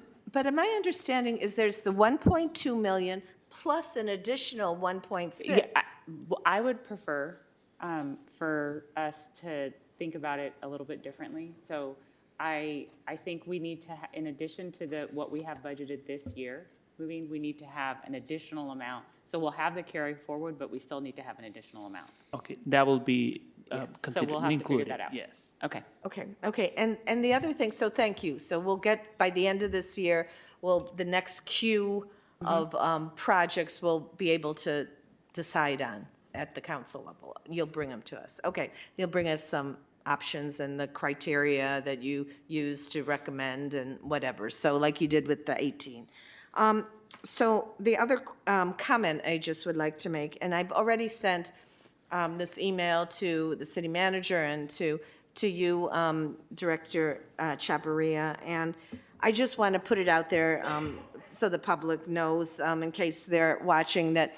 And I want to thank you both for agreeing to meet with this small group of residents who are very concerned. They're in the annex, they live on Plumas Avenue, and they have a host of different issues. It's a short street, but lots of hit and run accidents, kids and pets are on that street. Pets have been killed, elderly are on the street. They also have flooding issues. So it's not only an issue of the speeding, but also issues of flooding. There's no stop signs, crosswalks. And so the folks, it's just a few, it's a larger group on the street that are concerned, but just a few of them would be meeting with staff and myself. And I'm looking forward in July, after the budget is passed, to having that meeting so staff can hear what, and come up with some ideas for what could be done interim and maybe long range, just like other projects are looking at it, in both ways, the permanent and the short term. So that's about it. Just thank you for the presentation and thank you for getting moving on the rest of, I guess there's 15 projects left of the original 18, and I know a number of them have to do with Carlson, which is a big street of concern in my district. So thank you for working on those. Councilmember Bonner? Thank you. So I have no objection to finishing the 18 projects, and I wish you can finish it as soon as possible. I have asked you repeatedly in the past, let's come up with a criteria that puts traffic safety first. It's very important. Whatever criteria was used for those 18 projects, it was not based on traffic safety and the right priority. Other factors were in, and what does it take to have that priority in place? Like you say you have hired a consultant firm to take care of those 350 requests. Can we ask him to come up with a methodology to prioritize projects based on traffic safety? Councilmember Bonnet, so we as staff, we follow the policy direction of the City Council. That's my question. So are we supposed to, should I bring a proposal to the council resolution that asks the Public Works to come up with such a methodology? Mayor, I'm not sure how to respond. Can I respond? I think like what Public Works needs to do is to share the metrics with the criteria that were used to do the prioritization metrics. We had that, and there is a criteria that has collision data, that has so many other things. Why don't you share them prioritization metrics with all the City Council and with all the criteria that had been used for that? I think like this is the only thing, because if no, Councilmember Bana will continue to say that we didn't use any data when we are using that. I believe it's listed on page 12, that criteria. It doesn't mention. I think that, if I may clarify, please. So I believe what I'm hearing Vice Mayor say is that the criteria established by the Fear and Peers report in December 2022. So yes, we can provide that. No, my question is, how can we change that criteria? I don't agree with that criteria. As an engineer, I think data collection is number one. We need to have data, and it should be transparent. It should be open to the public. Public has the right to know. At least past 5 years of data, collisions, severe injuries, whatever. Based on that, we address traffic safety. Public safety is the most important thing the city does, and traffic safety is an important element of it. And by the way, I don't understand why we use the term traffic calming, not traffic safety. Could you explain, please? Traffic safety gives a false sense of security. You cannot control factors like people driving under the influence, for example. So it's traffic calming. We prefer that term because it's more inclusive of the type of cases that we can find. Is it an accepted terminology in the Yes, industry? yes, it is. Okay, thank you. Councilmember Robinson. Right. So I just wanted to say thank you so much for clearly articulating the way we're going to move forward with traffic safety, traffic calming in the city. I think it's a great, great strides in the right direction. I do have a little worry about how projects arrive to be considered, to be evaluated. I think that I'm sure you've learned by now I'm concerned with inequity. And, in these situations, you have, again, residents who have more wherewithal to participate in processes like this, who can organize themselves, who have that kind of time, the resources and whatnot, will be the squeaky wheel that gets the project on the list. Whereas there are concerns in other neighborhoods where people are, just barely surviving, and they also need their projects considered. So I wonder if we couldn't also consider a more equitable process. Not that anybody who has a project should have some way online to be able to submit and make it known. But I also feel like there should be a more comprehensive process that's across maybe neighborhood councils or neighborhoods, so that every neighborhood has an opportunity to bring forward their concerns. Because I know I hear lots of things in my district, and there are only 2 of the 18 projects that are in D3. And I know we have a lot more. I've spoken to parents at schools and people who have their house being crashed into by cars on a regular basis, and they're like, why can't I get a stop sign? So I just feel like maybe we can also consider some kind of more comprehensive process before we evaluate those 300, that could give people an opportunity from every neighborhood to bring forward their traffic safety concern, and then they get put together, and there's like a kind of shut off time where you can evaluate those. That's it. So I want to say that. I also wanted to say that I sent you, Councilmember Urbana, the Travel Safe Richmond plan that was done, and in that there is the criteria that was used, and safety is the number one criteria, and they have a whole layout when you read the whole document of how they evaluated safety. It was not just people who brought up projects. It was looking at pedestrian collisions, bicycle collisions, car collisions, different speeding incidents, police reports. All kinds of things were taken into consideration when they prioritized the projects that were presented based on safety as the number one thing. So I sent you the PowerPoint that they put forward. There's also a comprehensive report that's really detailed that lays out all the safety criteria. It's available online on the city website, and I really encourage you to look at it because I think that'll answer a lot of your questions. I think it's thorough.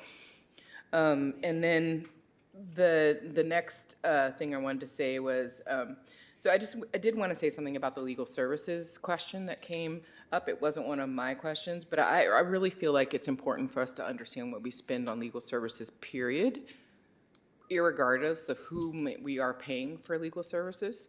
So we have an overall picture of the cost of legal services.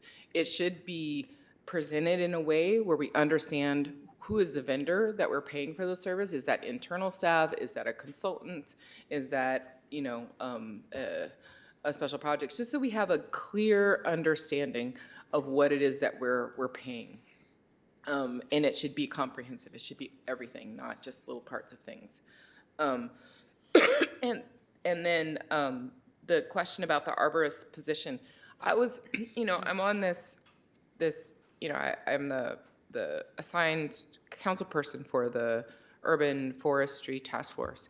And I know there had been work for a while with Superintendent Harvesty on creating the arborist position. I was told that they were working with human resources, that they were, creating the classification, or I'm not using the right language, but you know what I mean.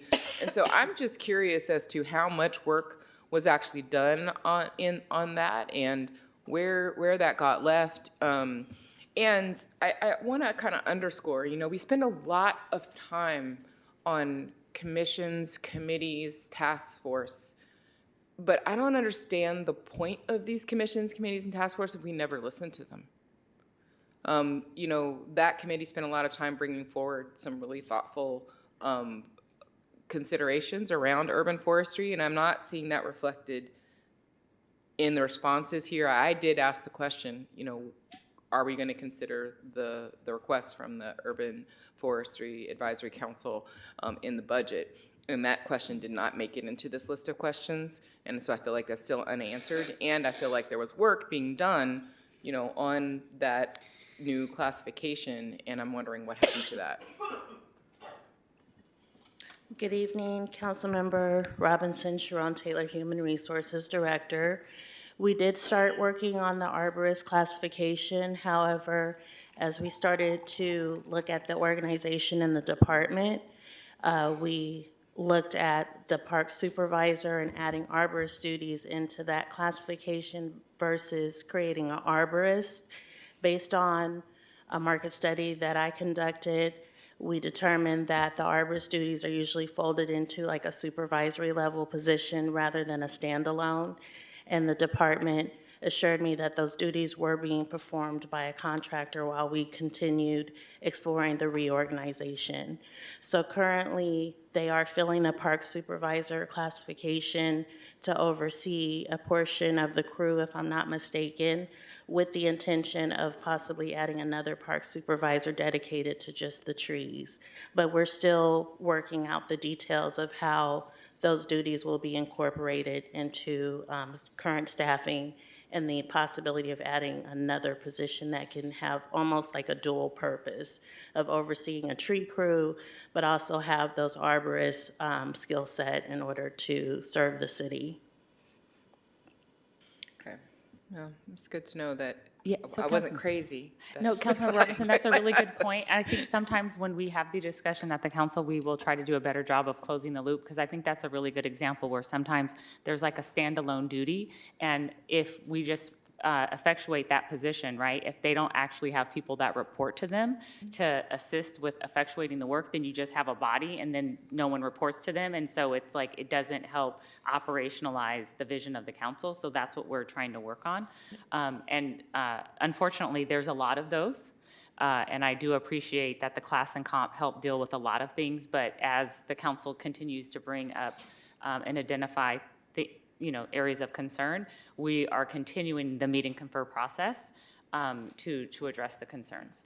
So I appreciate the thoughtfulness around the position. I think that the concern is that we have somebody on staff considering, not only the current number of trees that we have, but the current number that is planned to be planted and continue to be planted, that we have somebody on staff who has the appropriate skills to not just cut when there's a problem, but to actually, properly maintain and care for these trees in the way that each tree is supposed to be cared for. That is an actual skill set. That's, a specialized skill set. And then kind of with that is I really would like to understand if this budget, because I don't think it, from what I'm seeing in the staffing, unless I'm missing something, it doesn't seem to address the need on the tree crew. There seems to be the same amount of staffing. There's a tree lead, and that's it. Yeah, you're making good points. So at this juncture, I've mentioned to the council before that we have made a request from Chevron to identify what they are going to pay for Measure U when the settlement agreement subsides. And at this juncture, we haven't received a number yet in writing to articulate what we think that is. And so at this juncture, what we have been doing internally is we've been meeting with, the mayor, vice mayor, members of the council, having conversations, trying to make sure we can address as much as possible within the existing position control, and trying to determine how much additional meet and confer we need to do to address the council's concern and keep meeting and conferring, because we may need to ask, for example, while we don't have a clear idea what the revenue will be, are there some positions that we need to swap out to address concerns that have been raised by the council through this budget process, and how long will that take?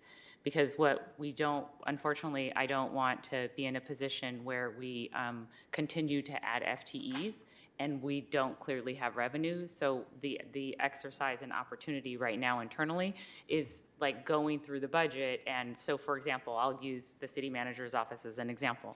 I'm sure the folks that work in the city manager's office may not be thrilled to hear this, but one of the things I said is, okay, well, I understand that the built environment is the most important priority of the city council. So maybe that means for the time being, while we don't know what this revenue is going to be moving forward from Chevron, maybe I, as an example, will give up an analyst position, right? And then we'll go through the meet and confer process to see what appropriate position could we add to Public Works. And so that process isn't, I can't just like do it administratively. And so I want the council to know that I hear your concerns, and it's essentially like I'm in a little bit of a catch-22 here, where I hear everything that you all are saying, but I don't have clear revenue to be able to make a staffing plan. So I'm asking that the city council, at least with me, right, to please be patient with us as staff while we work through the process of meet and confer. And we will certainly try to add as many positions as we can and make some appropriate adjustments to ensure that we continue to staff up in Public Works. And it might not like, for example, right, like right now we're saying we have 13, right? We might not be able to say, oh, we can go from 13 to 26, but maybe we can go from 13 to what is an appropriate number, or how many additional bodies can we add? And then our goal is to provide that to the city council on the 18th, and then to come back with another iteration September, October, when we'll have these other reports to help support, like what Daniel's saying, a more thoughtful analysis of where we need to add people. Because if I would love to have, for example, I hope Sharon doesn't give her a heart attack, but I would love to have in addition to adding more folks to trees, to have landscaping just for medians, right? Like where we just have people assigned to medians, where we have people assigned to parks, and have more specificity, maybe even have people assigned to trails, right? And so that's where we want to try to get, and I think it's just going to take us a little bit more time to do so. But so it's just helpful to know that that's the process that we're in, and I think that was what I was asking with the question. Was not, I know we're at kind of the limit of our revenue. I see that, I recognize it, and I wonder, it's good to know that there is at least something that we're checking to see if there's any wiggle room, and if we can reprioritize, and maybe some of the positions are not burning needed right this second, and maybe we could do something else. So it's good to know, and I feel like that question wasn't quite answered, so I wanted to ask it. And then I wanted to move on to another thing. I brought up a question within the paving program section, and I was asking specifically when I asked that if we could kind of not just, when we have to go out and repave roads or fix roads, can we also look for opportunities to kind of address traffic safety or address complete streets or things like that? And I think that the answer that I got had more to do with how much money we have for paving index, rather than the ability to stack functions when possible, when necessary. And I wonder, I know you're building the department and you're moving towards a vision. So it is completely fine to say, no, not right now, but maybe as we build the department in the future, we'll be able to do a better job of that. But I wanted to hear a more direct answer for that. You answered your own question, yes. Not right now. No, what happens is not at this stage. We're rebuilding. I mean, we agree with you, and as I said, this is a practice that when we have worked in other agencies, that's what we have done. So why not do it here again? Just because if we do that, you need time, and so we have two options: do nothing, and do all the coordination, and lose or miss the paving season, for example, because you cannot pave in the middle of the winter. So, okay, let's wait until, if you tell me right now, let's do this plan, well, I'm going to tell you, we're going to have to wait until 2025. Nobody's going to like that answer, not even me. I don't want that. I want to pay this year. So if I have the budget now and we have a plan to do now, let's do it now. And and because we need to revamp the paving program that has not been there, I don't know for how long. So next year, we're going to be in a better position. Next year, we're not going to be searching for what are the CIPs that are hidden. We already know where they are. We don't need to go through this process again. Let's develop a program where we can collect 350 plus inquiries and locate it with our GIS program. We don't have to go through that anymore. We did it. It's done. So all the things that we have done, we don't have to do it again. And that's why it has taken so long to do 3 locations in the traffic calming, because we are setting the foundations. And when you do foundation, nobody sees it. You go to any construction in any city, you're not going to see foundations. They're not doing anything. Oh, when they start seeing the 4th floor and above, oh, they're finally working. No, they've been working in the foundation, so that building doesn't fall. And that's what we're doing. So the work that we're doing, or we've been doing for the past year and a half, is so we don't have to do it again every year. So next year, we're going to be in a better position, because now the time that we invested in the foundation, we don't have to invest it anymore.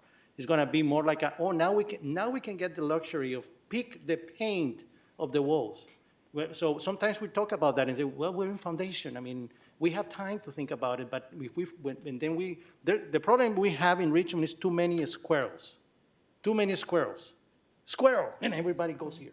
A squirrel, everybody goes here. We need to keep focus. And that is the thing. Next year, we'll be able to start doing what we would like to do, which is leverage different funding sources. So one project is comprehensive. It includes everything. It treats the pavement, so it gives the community a better road to drive on, but at the same time, we'll be able to work on traffic calming measures in the same neighborhood or in the same area with the same contractor under the same contract, and having the economy of a scale. That right now, we are not there yet, but that's where we're looking for. That's where we want to be. Thank you. You just watched Up recently, didn't you? Which one? You just watched Up recently, didn't you? No, not recently, but I think it got stuck. Yeah. Google Up and then squirrel, and you'll. No, okay. I was just going to say yes, and we're fortunate that Tawfiq has familiarity with all the plans, right? And so since the paving contractor is going to report to him, that is going to help effectuate and make this run smoother. By the way, last Thursday, we posted the slurry seal paving project for this year. And if everything goes well, before we come back from the break, there's going to be movement in the streets. All right. Vice Mayor Jimenez. Thank you so much. I have several questions, but I want to start with the traffic calming, which is kind of like the best. And Daniel's awake now, so this is good. Yeah. So before you go to sleep, I glad to hear that you are coming back at the end of this year with some more locations. I think, and you don't have to answer this right now, but I think like it will be good to have an answer for those residents who are advocating for Solano Avenue about when these temporary speed feedback trailers and enhancing crosswalks are going to happen, or so they know. Like I think like one of the things that is missing from the answer is the timeline, and this is kind of like the accountability that we and the residents are asking from staff. So you don't need to answer me that question right now, but I hope that that can be answered in the next couple of weeks, so people start kind of like knowing when they are expecting some few things that are coming. I just wanted to make sure that, so we allocated $1.2 million to do the 18 location. And I just want, like, and when we went to the CIP for the shortfall, there was no request for shortfall for these 18 location. Is that true? Like you are going to have, you don't need money, more money than the allocation that we did to finish by the end of this year the 18 locations? I think, Daniel, it would be prudent to say, we hope not. Because until you get the bid, we can't say for 100% certainty, but that is the goal. But if we do have to find additional resources, we will figure it out. Okay.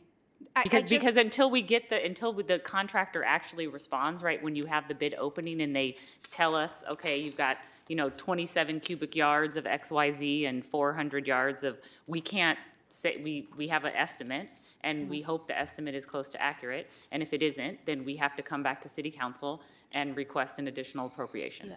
So one thing, and I think like what we were hoping is that we were adding 1.6 million to the program for this year, but Mubin just said that some money is going from the last year because we didn't spend that money for the location. How much is that?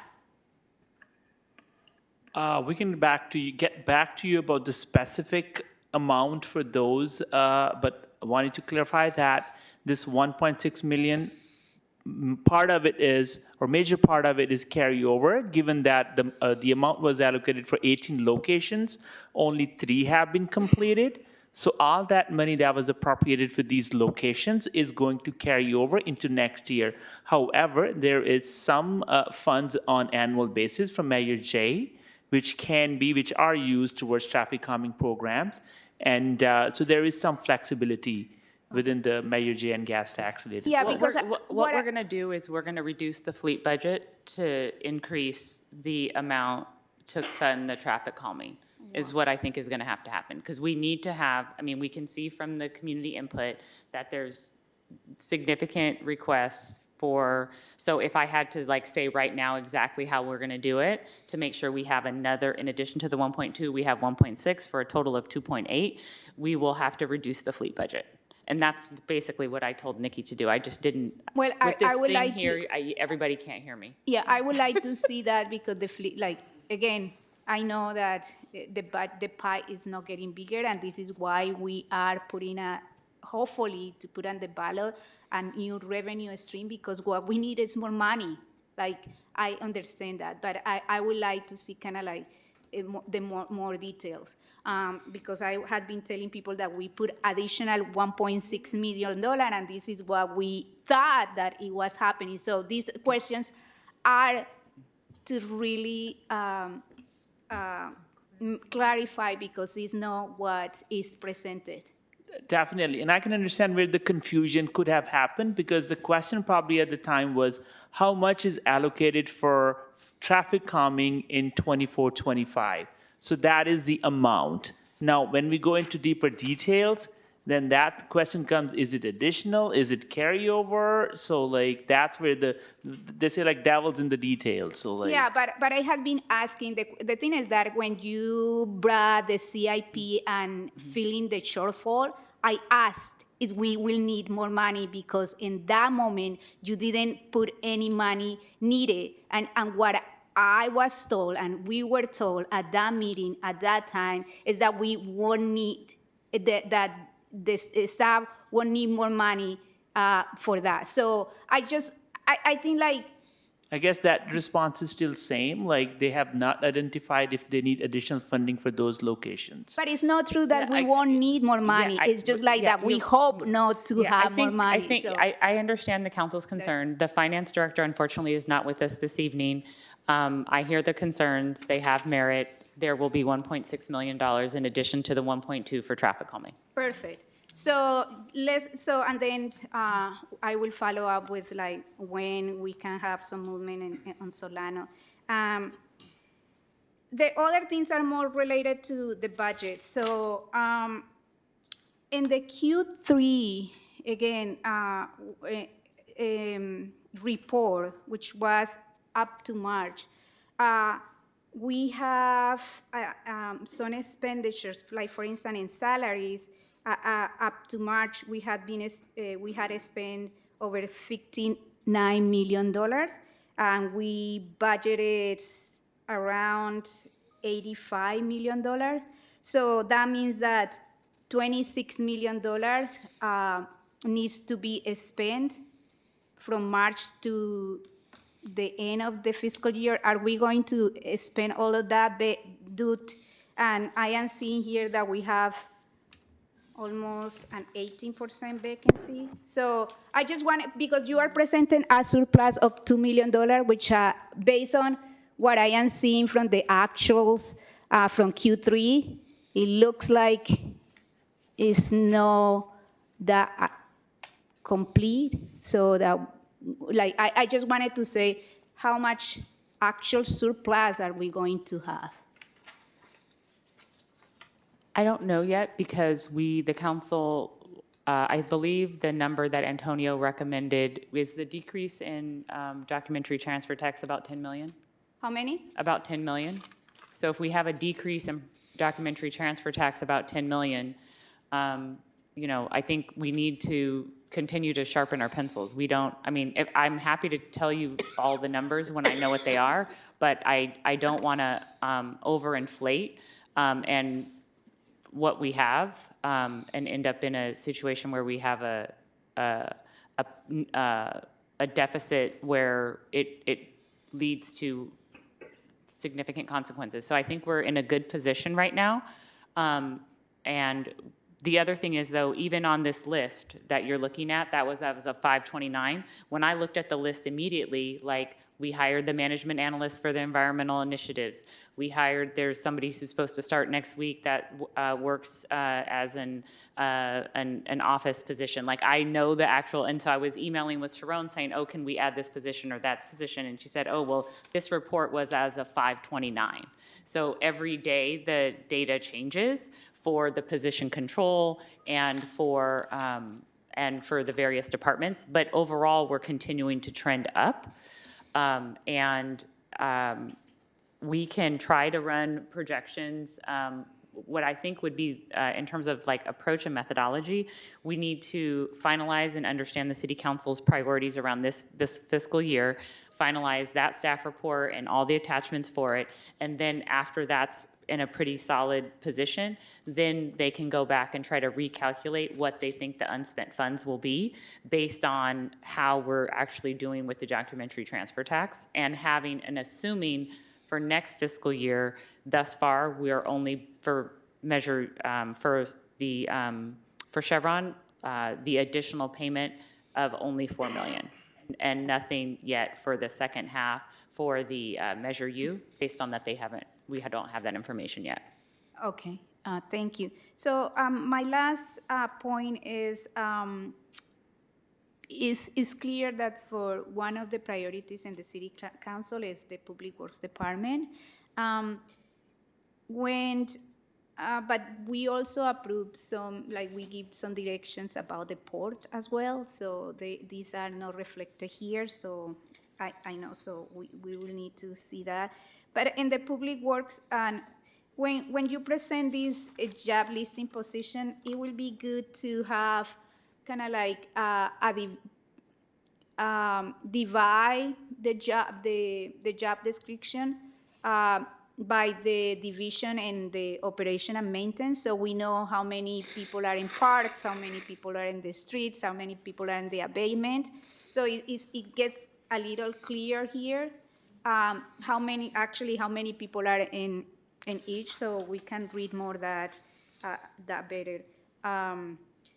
I just wanted to say that one of the things that we had been advocating is for a traffic calming division or an infrastructure that it can really hold that. And hopefully we finish this and we can have the discussion with the next item, which is something that we are going to present. Thank you. Councilmember Cepeda. Thank you, Mr. Mayor. Daniel, hopefully they'll keep you awake for a little bit longer. And then you can go to bed. In regards to the speed trailers, if I counted it from the ones that we just ordered, do we have about 3 of them? Are we expecting to purchase more? Those are also with the,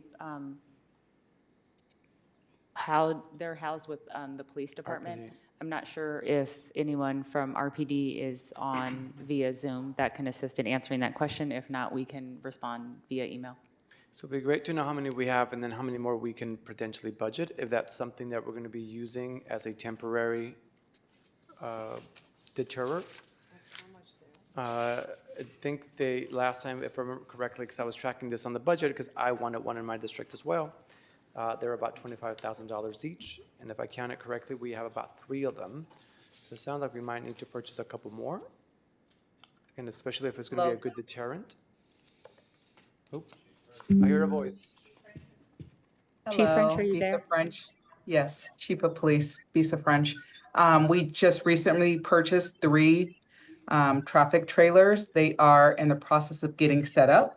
So I just touched base with my staff tonight who told me, I'm sorry, I'm just looking at the message, that we're waiting for the cloud to be uploaded for them. So at the very latest, they should be up and running next week. And we do plan to place a couple of them on Solano for the traffic issues there, but they can be moved, to different locations. Thank you so much for that answer. Thank you. But it sounds like that might be a really good deterrent, so maybe we want to budget a couple more to place around the city. So thank you for that. For the sidewalk vendor enforcement on there, I think it said $200,000. Can you tell me a little bit more about that line item? Is that for additional staffing or? We have a request to develop a program. So there's multiple needs. We need to have meet and confer happen with the respective bargaining units, needs to conclude to ensure that enforcement is happening.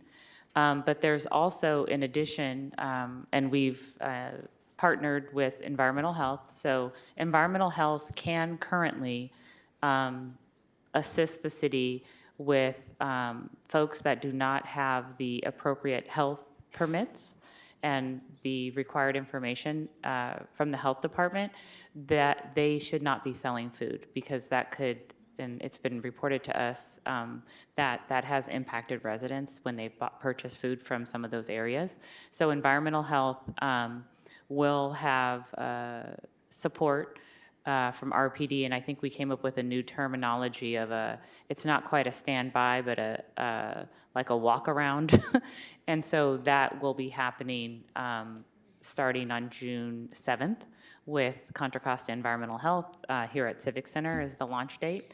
And then concurrently with that, so we have also a carrot approach, is that staff are currently developing proposed programmatic guidelines to assist people that want to sell food in Richmond, to aggregate at a specific location and to assist with the appropriate permitting and all of that. So that is in place, and the proposed budget is somewhere probably between 140 and 200,000.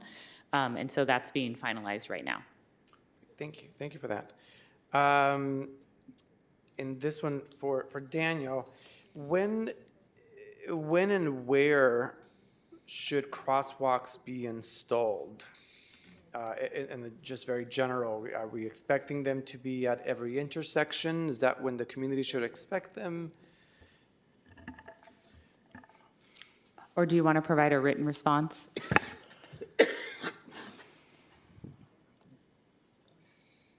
Yeah, I would prefer that. Yeah, why don't we provide a written response? Okay. Thank you. You're welcome. From the funds that have not been spent, is it due to staff shortage? Is it due to timing? Is it due to the 1.6 million that my colleagues have all been talking about? There's monies that are going to be moved over to the new budget year because they have not been spent. I'm trying to understand why we haven't spent them yet if we budgeted for them. Was it due to staff shortages? Is it due to timing? We just ran out of time in the previous year? There are many factors, right? But let me give you only one. If a staff wouldn't go and do only the 18 locations, we wouldn't been done by now. Last summer, we had to pivot, and I think it was the right move. The city council directed staff to develop a methodology to receive inquiries from the public. And that's where the 350 plus increase have come in. That took time, a lot of thinking and distraction from focusing on the execution because it's the same staff. That's why we're hiring more staff, and we've been in that process since.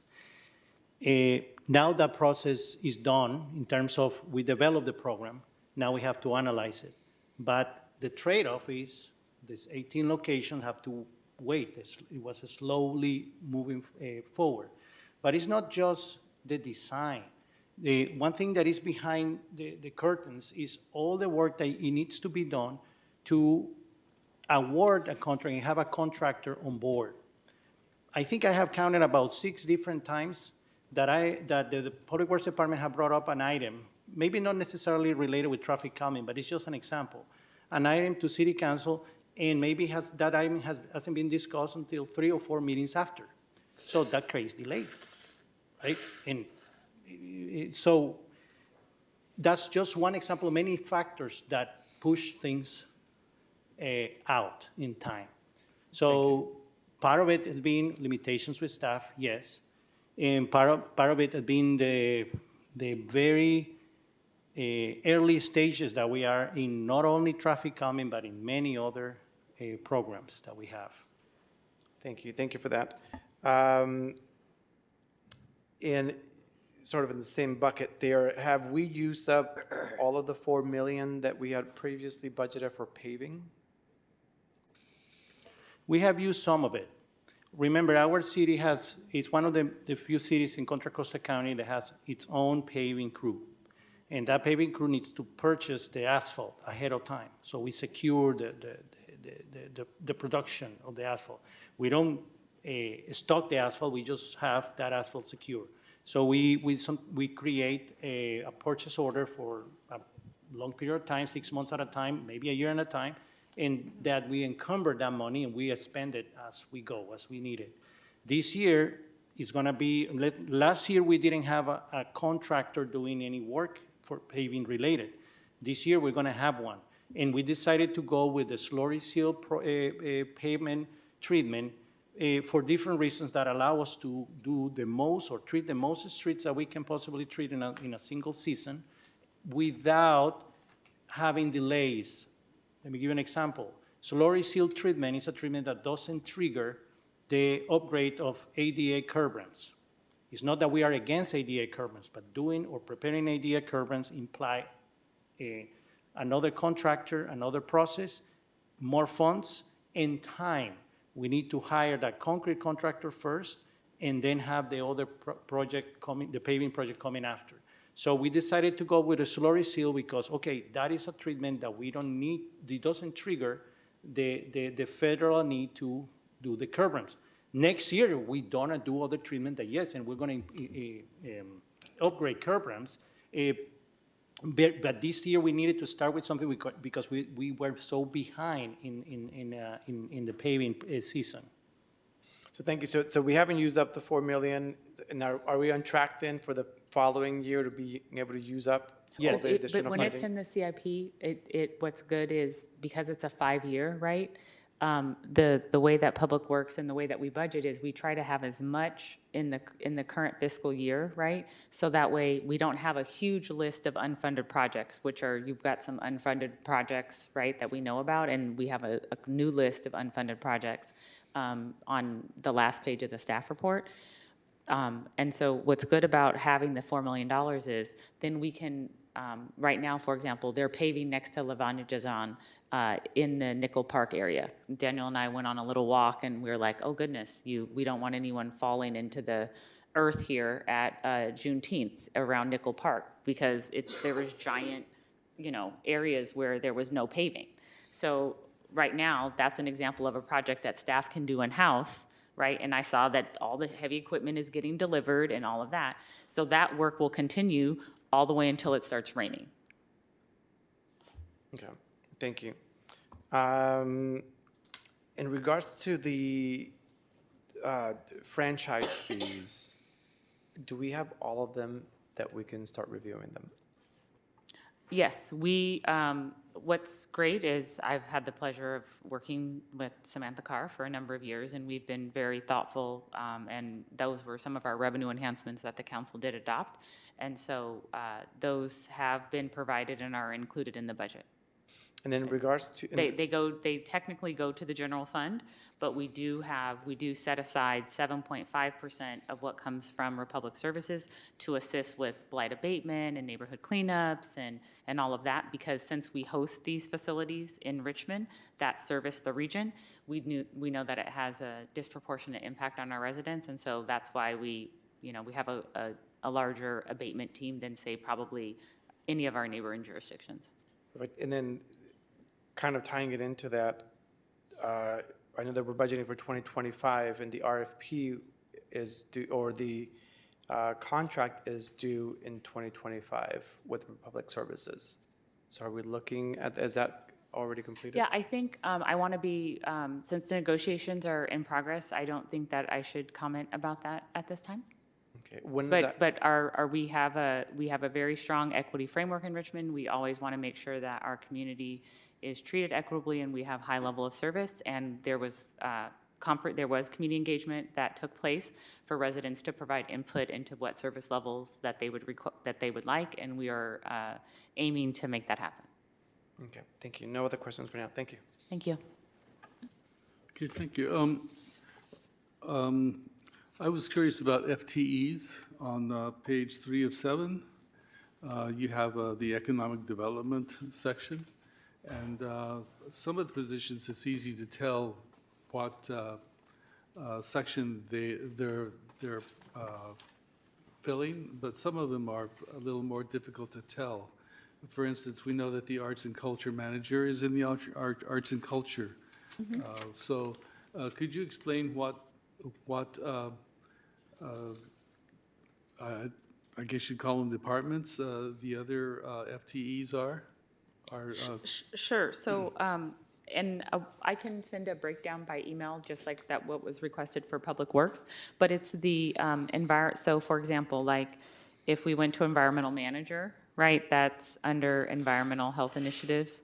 The management analyst is under environmental and health initiatives.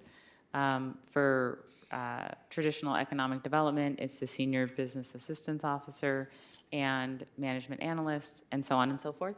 So this area is an area that we need to refine based on the feedback from the council, and continue to meet and confer, and we can provide the breakdown in email, and we'll change the format of the report to add the more specificity to include the divisions. Okay. I was just concerned that some FTEs that we had requested aren't properly reflected here, but. No, that is, at this juncture, that is adequate, and we need to meet and confer, because we think that there's one position that we can reallocate based on where it's at in a process.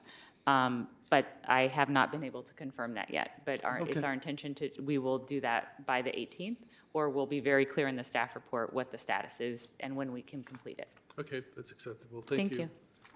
Yes. So I want to clarify something. So last year, we didn't, we have some excess funds or surplus, and we didn't allocate $4 million. So is okay to say that we will have 4 million plus the 2-point-something millions as surplus, as total or surplus right now? I would hope so, at least, but unless the documentary transfer tax doesn't come in anymore, or is really, really low, I would be cautious to say that. I think if the council can wait for us to do some more analysis and email you all by next week, I think we'll have a better sense. Okay. Yeah, and Andrea's not here, so I really feel like, as the director of finance, I mean, it's a very thoughtful reason why she can't be here. I don't think it's appropriate for further comment, but I would like to have her input before I say. But that's the number I've been working with, and on the staff report. on the last page of the staff report, we talked about a lot of the, in the next steps on page 12 of 13, we talked about the additional projects that we need to fund. So for example, we know that Dave is taking on the Point Melati erosion opportunity for $3 million. I've agreed to, we're working, you know, Lena's working collaboratively, we're working collaboratively with the county on the home key to see if there's more funding there. Borman Park, that I think is definitely going to need to come from the general fund because we've exhausted all the options there. And then we also have an additional 5.7 that needs to be allocated because since our budget amount has increased so much, right? We're at a quarter of $1 billion. Okay. Well, I don't want, I really want us to have the time to present the other items, so thank you. Okay, all right, thank you. Should we, Mayor, can we let the other company go so that way they can come back another time? Yes. Okay, thank you. So, By the other company, I apologize. I mean, Raftellus, we'll hold that over to the next meeting? Or Correct, when they're yes. available? Okay, thank you. So we don't need a motion on this because they just were hearing our direction. well, for this item, we'll provide direction. We did, we went through everybody's Okay. checklist items. All right, so then, are we ready to move on to the next item? Okay. Thank you, everybody.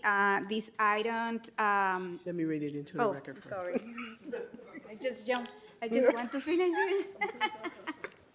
Okay, and for the record, item Q1 under new business, the final written report of the Raftellus workforce analysis and PowerPoint presentation will be continued to June 18th. Okay? To June 18th, yes. Okay, now we're moving to item Q2. Item Q2 is to receive a presentation outlining the proposal to create a traffic calming division within the Department of Public Works to address street, pedestrian, and bicycle safety concerns in the city and direct the allocation of funds to hire 2 full-time equivalents in the Department of Public Works to manage the street calming, complete streets in an integrated and environmentally sustainable manner. We do have one public speaker for this item. If there's anyone online that would like to address the council on this item, please raise your hand at this time.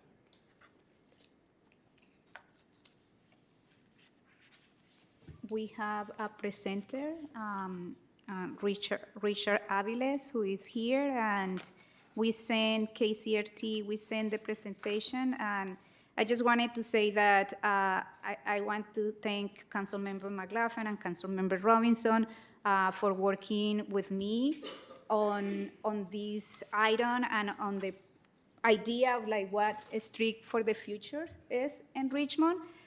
So based on different several meetings that we have with residents and also experts on traffic and traffic calming, we decided that one of the things that we need to do is strengthen the public works division of street calming. So the program that we are talking about and we are all interested in moving forward can actually move forward. So I stopped there, and I don't know if Councilmember McLaughlin and Doria would like to say something. If not, we can let Richard to speak, to present. I don't need to say anything. I'm just very eager to have this presentation and to hopefully have the council agree with directing this allocation of more funds for 2 additional FTEs in Public Works to manage the street calming and complete streets in an environmentally and sustainable way. So I'm just eager to have this happen.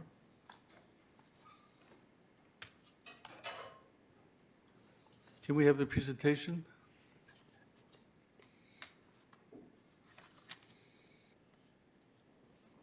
Go ahead, Richard.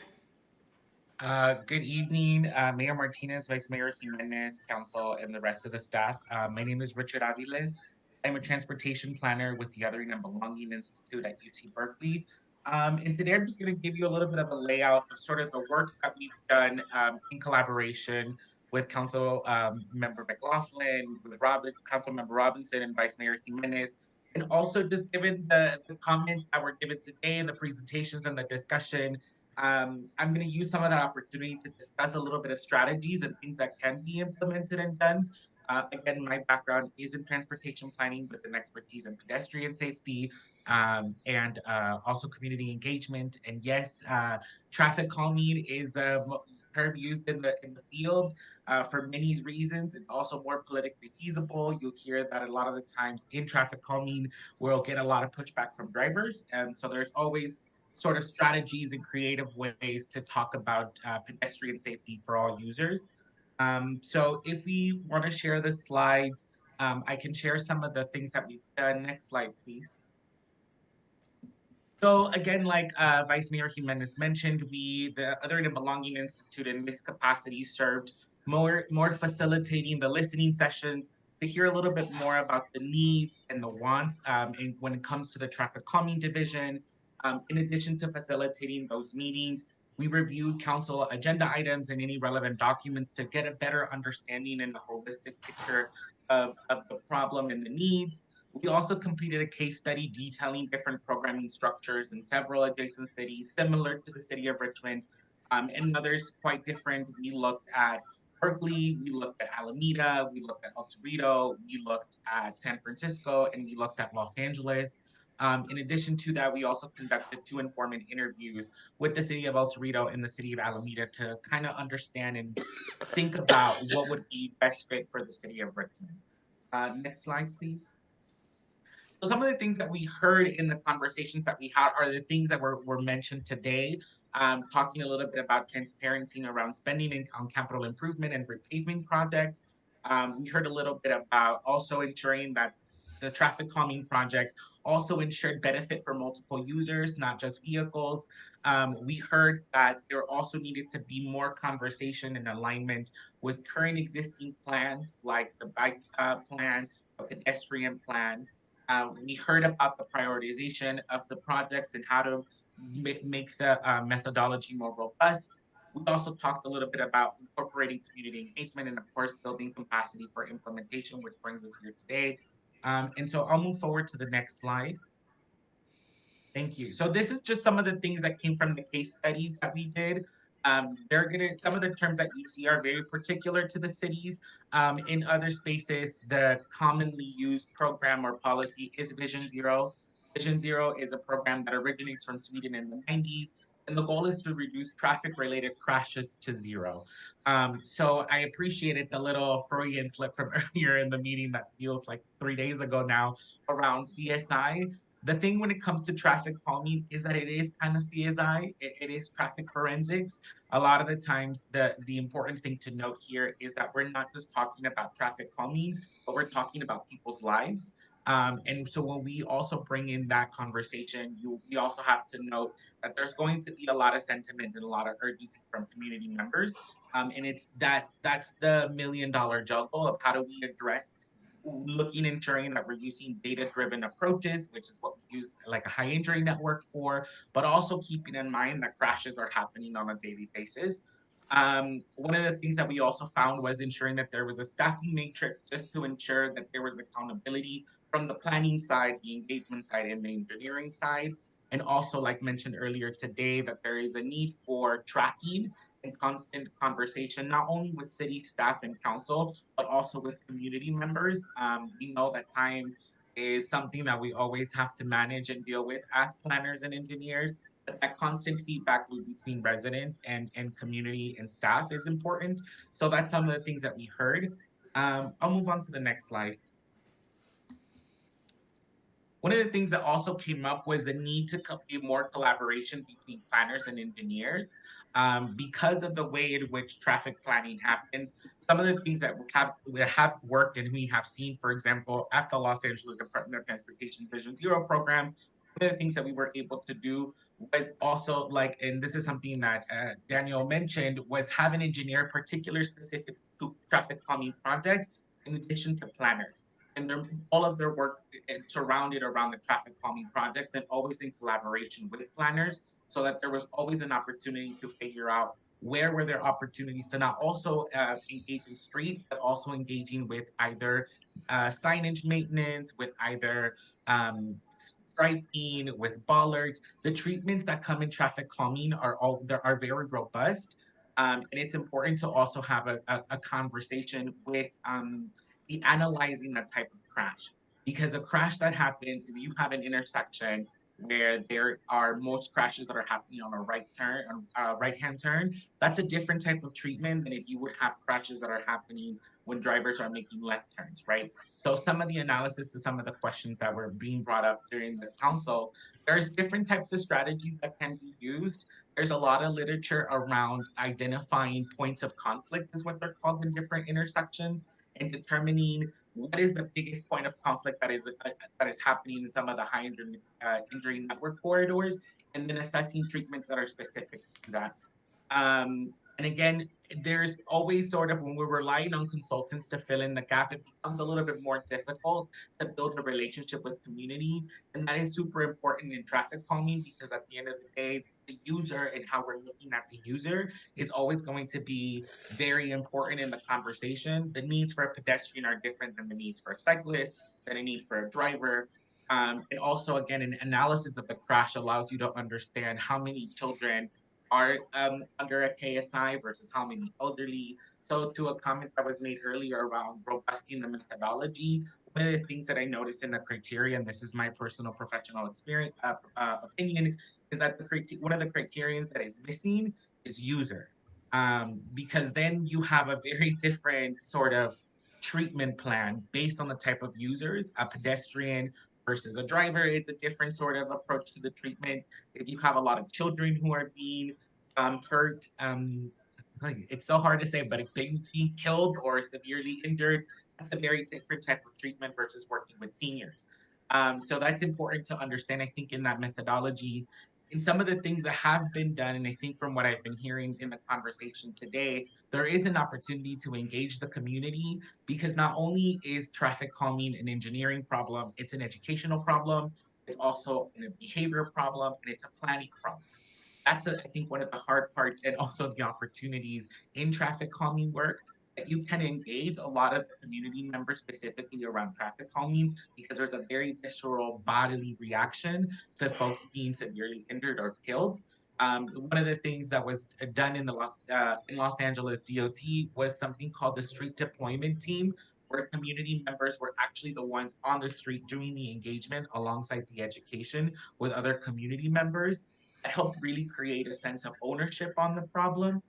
And so I think that I'll move on to the next slide. I'm keeping it short because we've been talking about this all night. So I'm also wanting to bring my expertise into the conversation. So if folks have projects, also please excuse my typos.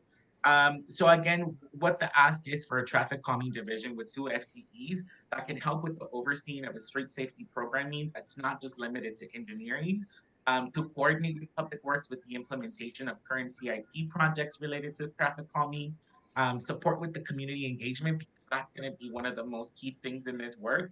Again, because of what was mentioned earlier today, we have to, see what the data is telling us, but we also have to keep in mind that the data is people dying. And so there's always going to be a need to have what's called a rapid response protocol. There are many strategies to build rapid response protocols, and this is going back to traffic forensics. One of the things that we did while at the Department of Transportation in LA was literally, when we heard about a crash, it was hard to create a feedback loop that was not just being driven by the media. A lot of the times when we hear about crashes in a city like Los Angeles, we're hearing it from the media. So already there's a narrative that is being sort of formulated around the crash.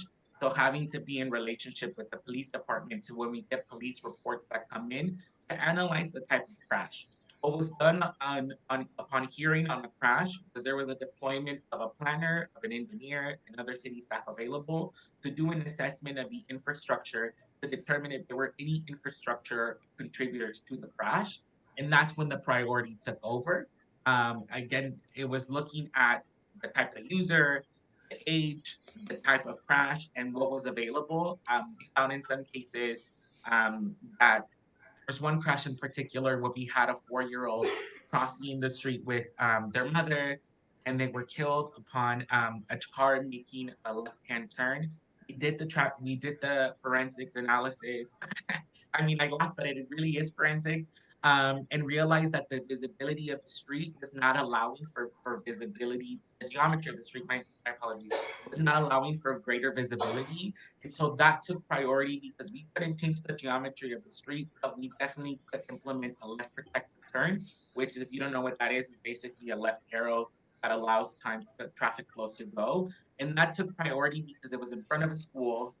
We had a similar method called traffic complaint reports. And we looked at that was an area that was completely oversaturated with reports, but nobody was addressing it. So it took an opportunity. That was a moment where we took priority. So a rapid response protocol, other things that have been used are similar to a grid method, which is again reduction in youth development. So looking at an on-call texting system where folks can text in when crashes are happening, and depending on the severity of the crash, this SMS tool is then used to deploy a team to do an analysis of what is going on the street. So what we're hoping to ask again is that the traffic calming division is consisting of 2 employees that consist of planners and engineers to help with that coordination, but also the education and the behavioral changes that need to happen. Because again, traffic calming is not just limited to engineering and the driver. There's also concerns from cyclists and pedestrians and young people.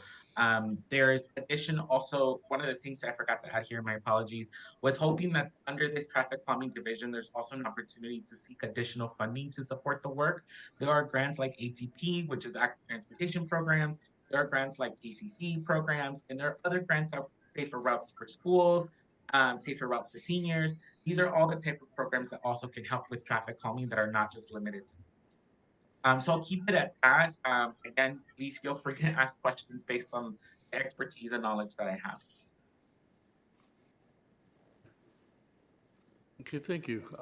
Do we have public comment?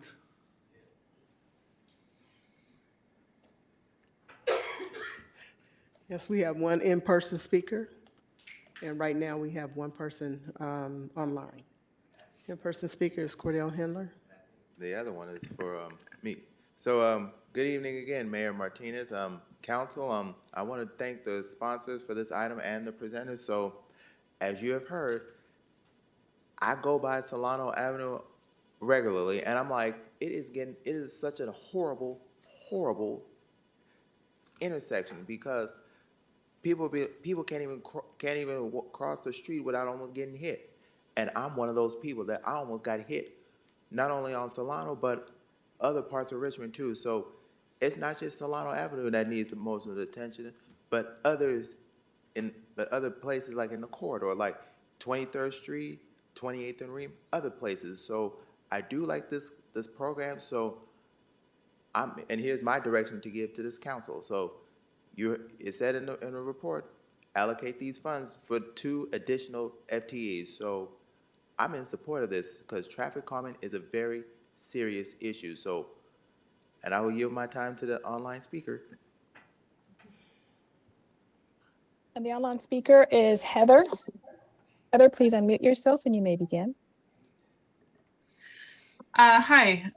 So I'm the one that's been kind of talking about Solano and helping organize neighbors, but I just wanted to speak to this program in general. I know it's been a long time in the works, and democracy is slow and it takes a lot of time to kind of put all these pieces together. But I really appreciate all the work behind this and that this is coming up on for a vote. 40 of us did meet with Claudia over the weekend, and she got to describe a good bit about the program and leading up to it. And it was really helpful for neighbors here to understand that. And I think while, larger projects in the city are appreciated, traffic calming is kind of like that necessity day-to-day healthy living, walkability type of thing. And so very supportive of additional staff. And a rising tide lifts all ships. So I would love to see these projects done all over the city. I think one thing I've noticed in moving here and living here 11 years is that Richmond has a real stigma still. And it is not kind of, I guess the perception of Richmond doesn't match what it feels like to live here. And so I think these projects will help with that. And I hope that we can continue to increase the budget every year and look for grant money and leverage the budget where we can. For instance, these neighborhood council grants, you know, can we intersect them with art projects where, you know, we could actually pay an artist. I think currently there's some red tape around that, but where it would be great if we could actually pay artists to integrate some art into those projects. Thank you. And that was the last speaker. Okay, thank you. Councilmember Bana. Thank you for the presentation. I'm really pleased. Thank you very much. So finally, terminology that's very familiar. I've been insisting on this for a long time, and everybody said no, but I'm very glad that it's brought to the council. I assume the two positions would be under Public Works. Is that correct? Yes.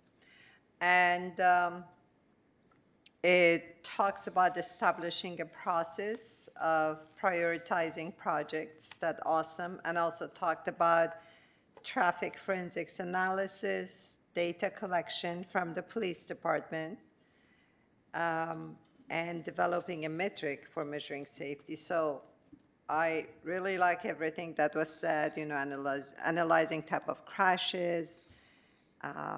Awesome. Talking about methodology. That's what I always wanted, but we needed a transportation specialist to put it into the right terminology. I like everything about it. I just want to add to it that traffic safety, I mean, the essence of what was presented, I think should be put into what we're going to approve tonight, so it wouldn't be lost by the time we hire those people. That data collection in collaboration with the police department and analysis is a part of it. I believe that's very important. I only have one question. Who are the stakeholders? You mentioned the stakeholders getting together in meetings biweekly. If I may, Mayor, Councilmember Bana, it's very important that we appreciate the City Council's policy direction this evening. We will have to meet and confer with the bargaining units, and there will be job descriptions as appropriate developed. So we have to go through that process. So does it mean after we approve the budget, it's going to come back to the council again? No, it just means that, like, this evening, we can't come up with a predetermined list of what the person's of what definitively the position's going to do. We can have a framework, right, of what we think it should do, but ultimately there has to be a meet and confer process to finalize that. Can we include data collection in it? I respectfully think that the presentation is a good envelope for HR to work with the bargaining units.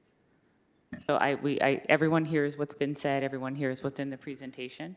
And so it's just important that we honor our bargaining units and that we go through the appropriate meet and confer process. So we cannot specify anything at this point, but. I'm just suggesting that we focus on the envelope. Okay, let's do that. So could you specify who the stakeholders were? Yeah, the stakeholders included Councilmember Robinson, Councilmember McLaughlin, and Vice Mayor Jimenez. It also included a couple of advocacy groups specific to the city of Richmond and a couple of residents.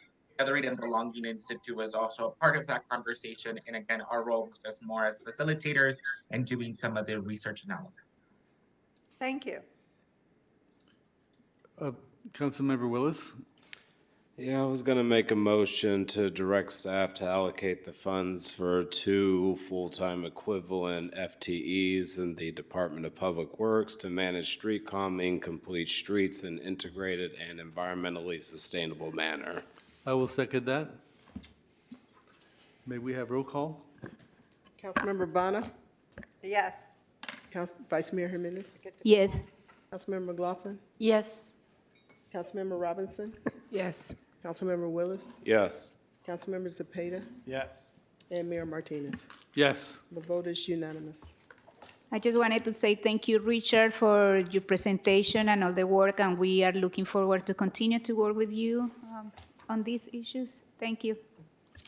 So do we have any adjournment announcements, dedications? Enjoy your next Tuesday off, everybody. Yes, and will do, yeah, okay. Yes, we had 3 in a row, so good job, everybody. We got a lot done. Yeah. Great work. And before I go to sleep on the dais, I will adjourn the meeting. The meeting is adjourned. Thank you. Snore.